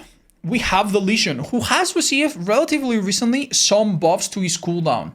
He is a killer that honestly is a bit like Ghoul in the sense that he is quite easy to play and has, by virtue of just playing him and not making any horrible mistake, you're just going to get damage. You're just going to get damage, which is awesome. So the first damage happens really free, and keeping people injured, especially against less experienced survivors, already is a massive deal because injured survivors are more likely to panic and make mistakes. But unlike Ghoul, he doesn't have a great skill ceiling, and once the survivors are injured, you don't have a power that continues to help you move around the map or do anything like that. That being said, Legion does get a little bit of a boost from a few add-ons that help him here and there, especially if survivors are already playing a little bit bad or are not really sharp. These add-ons can help him dominate. He has an add-on to immediately break a pallet that he vaults, which can be devastating in the right circumstance. Keep in mind, much like Myers before, Legion does mind getting stunned by pallets and does mind pallets, so there being more pallets on this update doesn't particularly help much. It's not super good. Every time you get to a pallet, it's true that you can outplay them, especially with some add-ons, but you do have to mind the possibility of possibly getting stunned, right? And considering that survivors that are injured don't really have to worry about any other power, you don't really have a power once a survivor is already injured and you're out of your power mode. Extra pallets, even the ones that are not super strong, can be meaningful. So Legion, one of the most affected killers by the fact that survivors now have access to more pallets. So yeah, you have an add-on to instantly break pallets, you have an add-on to know where gens are being done at any one given time, which is really, really strong. And because you're going to be putting survivors in the injured state often, some perks that would normally not be so good actually kind of pop off with Legion. Things like Blood Echo can be pretty good, Play with Your Food is one of my personal favorites as well, Alien Instinct can also be a choice. So you have a lot of perks that honestly work pretty good. And Legion is perfectly accessible and acceptable at most levels of skill. However, the fact that his mobility is not that crazy outside of like, you know, chaining a bunch of hits. The fact that survivors will split up in big maps, and once they are, survivors that are experienced, they are naturally more comfortable being injured. They don't mind staying injured. They have their dead heart, they have their resilience, they have their windows of opportunity to find safety. They have their stuff, right? To back them up. The fact that that happens means that at one point or another, you're going to be a normal killer, and if a survivor is good, that first down is going to be difficult. And if a survivor is part of a coordinated team, you will struggle to get more than a couple chain hits. Against lower skill survivors, it's quite common to hit one survivor, hit another, maybe hit 4 and then get an insta down. That should be rare at higher MMR lobbies, but it can happen. But, you know, because the killer is limited in what he can do once survivors are injured, you depend on perks to help you in chase, and you have very little else helping you out, and that alone just makes Legion stay a little bit down here. That being said, keep an eye out. His shorter cooldown right now means that you can chase after a survivor after a hit and then cancel cooldown, and he is quite a bit better than before. This killer maybe has received the most comments. Sometimes when I make this tier list, I do research on stream and I present my ideas and I gather feedback. This is the one killer that everyone was like, oh my god, how is demo so low? This is one of those killers that everyone seemingly loves, routinely ranks in the top 3 or maybe top 1 favorite killers to play against, just because it's a cool license, it's a unique killer, you know, and is mostly fair, doesn't have any insane abilities, right? So people love playing against him. And a lot of people consider him to be the perfect killer. You know, jack of all trades, master of none, really, really balanced. And I think this was largely true. None of this was false or inaccurate. It's just that the average killer doesn't really look so average when we've had such a crazy streak of strong killers lately. Let me go over some of the killers that have come recently. Krasue, insanely strong. Ghoul, really, really strong. Animatronic, above average at least. Dracula, crazy good. Singularity, crazy good. You know, even some of the reworks recently, such as Freddy, have made some old killers that were not so good pretty good. When you have all of that, a normal killer then just, it just falls down flat. But don't get me wrong, that's not the only reason why Demogorgon has come down. There's also been a lot of other decisions by the developers that have made them a little weird. Since this killer came out, he definitely got some buffs that were really welcome and made him a little better. But ever since, it seems like anything that stood out from this killer has been nerfed. So this killer used to have an add-on that I'm going to skip some of the early. This is not a comprehensive history of this killer. Please don't misunderstand me, but I'll just skip to the more relevant parts for this tier list in the interest of time. This killer used to have an add-on that made him have a really nice cooldown reduction when hitting people with his power. It was obviously the go-to add-on for most players because most of the other add-ons are related to his portals, which are, even to this day, very awkward, and especially back then were very slow. So who cares about portals? Just have something to help me, eat survivors faster. So this add-on was overused. Something very similar happened to Barb's Glasses, which was an add-on that at some point became a pallet breaking add-on. It also reduced the cooldown of breaking pallets. The developers looked at the data and saw, these two add-ons are sticking out. And they did not maybe fully understand that the other add-ons were so bad that of course these add-ons are going to be popular, right? If this killer's main useful power is his shred, all the other add-ons to do with detection and teleport and undetectable were obviously always going to be bad in comparison. So what they did, instead of buffing those add-ons significantly, which they tried, they nerfed these add-ons and then they nerfed them again. And honestly, I wouldn't be surprised if they nerf them again in the future. They've been doing that to a lot of other killers. So yeah, the strongest add-ons on this killer have been nerfed, most notably the iridescent add-on that used to give him map-wide auto-read. I still think that add-on is a little bit strong, a little bit problematic in a way. I made a video about that if you want to look it up. I'll put it in the description. But my main point is that all of the things about this killer that were quite strong have been nerfed in one way or another. Back in the day, people used to play this killer with save the best for last, which was never really the best against the best survivors, but it was a good strategy in some brackets of skill, right? And now, obviously, that perk has been nerfed almost into irrelevant. So everything that was really, really stand out about this killer has been slowly nerfed. To the developers' credits, they also buff the ability to teleport a little bit faster and all of that. And this is all wonderful, but what it has resulted in is a killer that is generally very average at everything. Not the best teleport, not the best pallet break, not the best stealth. A little bit of everything, but not the best at anything. And the sad reality is that with the pallet density update, the ability to break pallets becomes a little bit less important. If you were to play in a map with 8 pallets or 10 pallets, which was a thing until recently, and you shred 3 of them in a chase, okay, maybe you don't get it down quickly, maybe you need your slowdown perks to help you control the pace of the game, but now there's only 7 pallets. And maybe one of them is in a bad spot that you never even bothered chasing survivors in. So now there's only 5 pallets, and oh my god, this killer can now be really scary. Now you're going to find yourself in a situation where survivors will more often than not find pallets no matter where they go at any one given time. More so than before, at least. And that hurts him. And it helps cement him as an incredibly average killer. And honestly, I'll be completely honest, even if you think like, oh my god, like this killer has some depth to it. Just because it's average in a lot of ways, doesn't mean there's no skill ceiling. There's actually a fairly high skill ceiling. You can use portals in a really smart way. You can launch yourself from platforms. There's some crazy slides that you can do on this killer, right? But at the end of the day, even at his best, he's going to be getting downs and hits and pallets out of the way at a rate that is very slow compared to the other killers.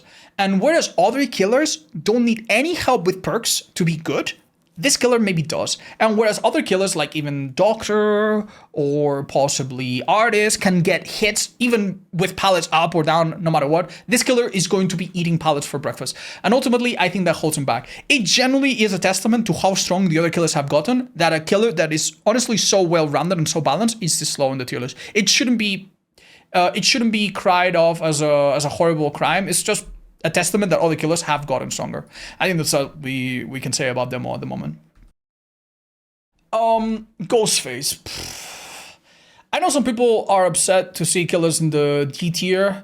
The truth is, Ghostface has one thing going for him, and that one thing sometimes is enough. You are a sneaky character, which in some maps is quite meaningful, and you have the ability to build up a sort of pressure that can then explosively backfire for survivors. You could go around a corner, see 3 survivors on a gen, stalk them and make all of them 99. Then maybe, chase one of them off, get it down, and then the other guys don't realize they were stalked, then they go down, bam. Everyone's on the ground, the game is over, you get it down at a time where they didn't expect it. Maybe someone went for a rescue and found themselves insta-down, the whole team wasn't ready for it. That's mostly what Ghostface has right now. And that is enough. That's good enough. You can win games with this. And like any killer in this list, you can play at a decent level, even with killers that I'm putting in the D tier. So please don't feel bad about playing Ghostface, but that's more or less what you're looking at. He has that immediate ability to be stealthy at the start, which used to be pretty rare, but now I think is a little bit more common, right? Keep in mind, killers like Chucky, for example, couldn't be stealthy at the start. Now they can if they want to. Yeah, that's nice. It's really nice. Now, when you consider that, what is the biggest downside of Ghostface? Number one, I would say there's 2 of them. Number one, the one that we've already talked about for many of the other killers, starting with the C tier, more or less, or even B minus tier.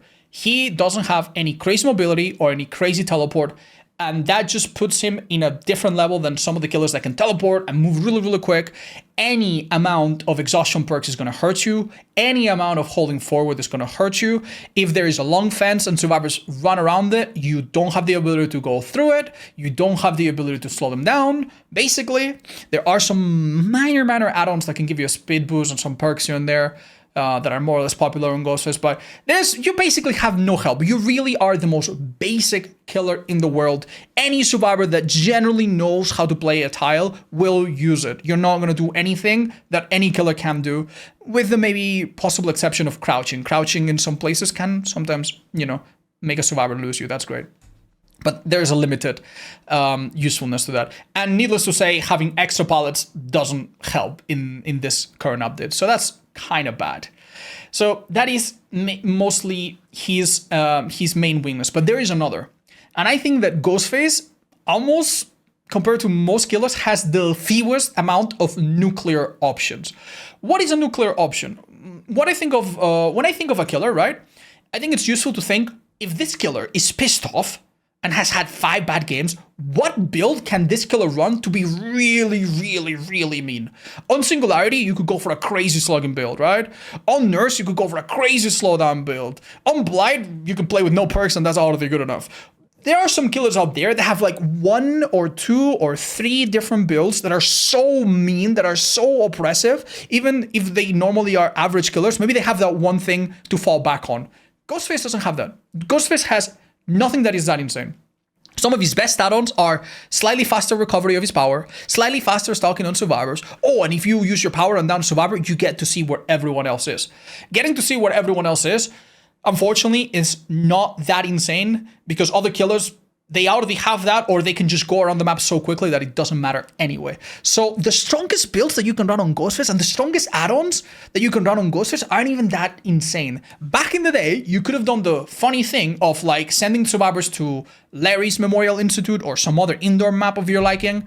And now they have to deal with Ghostface indoor map. That's kind of rough. That could be a little tough. But now you don't even have that because map offerings have been nerfed. So this is generally a killer that, even though it does have one strength that can be enough on its own if you're a little bit lucky, you do need to get a little bit lucky. He is very, very average, and even at his strongest, feel free to watch my add-on guide if you want to understand what his strongest add-ons are.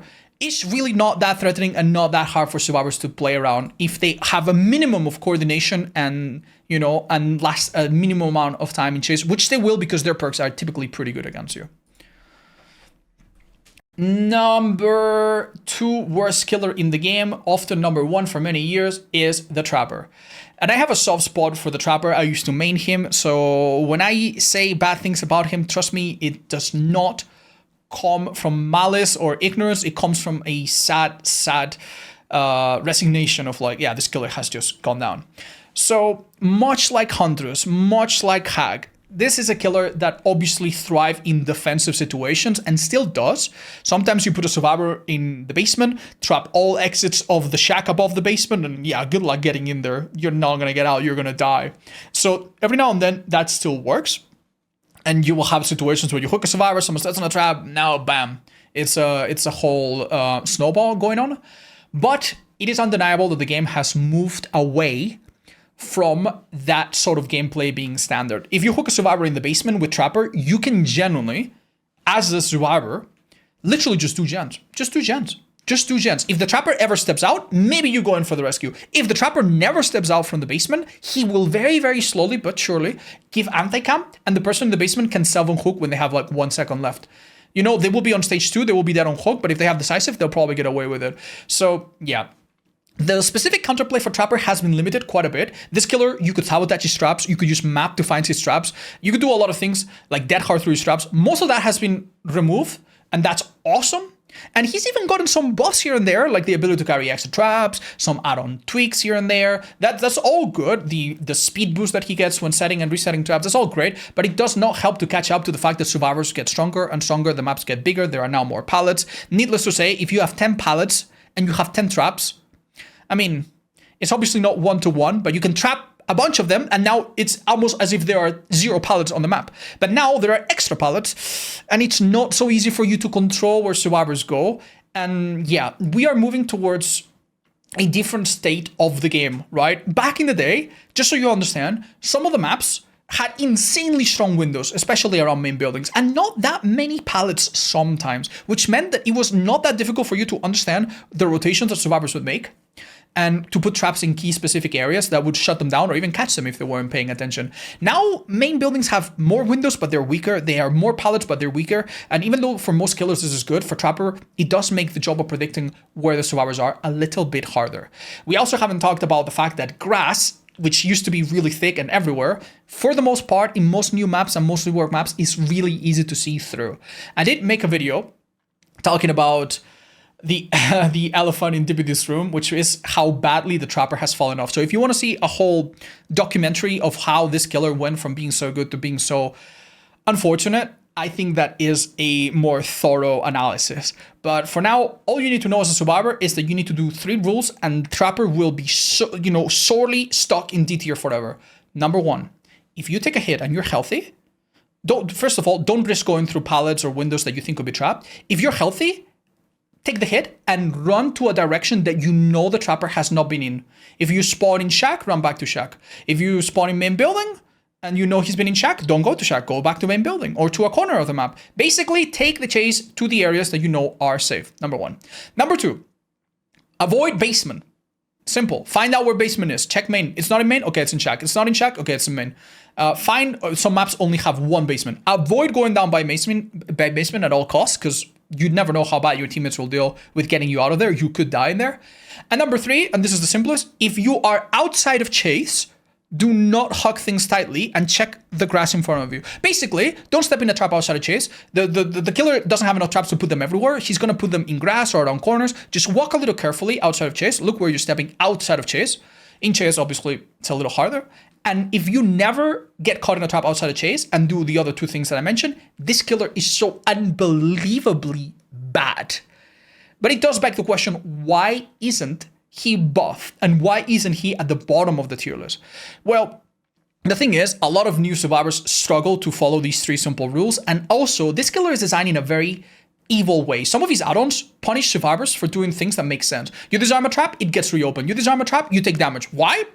Add-on design goes brr, right? So these things kind of hurt the Trapper and also give him a kind of hurt the experience of newer players playing against a Trapper and give him a probably boosted amount of kill rate that makes the developers think, he's probably fine. So I don't expect him to be buffed anytime soon.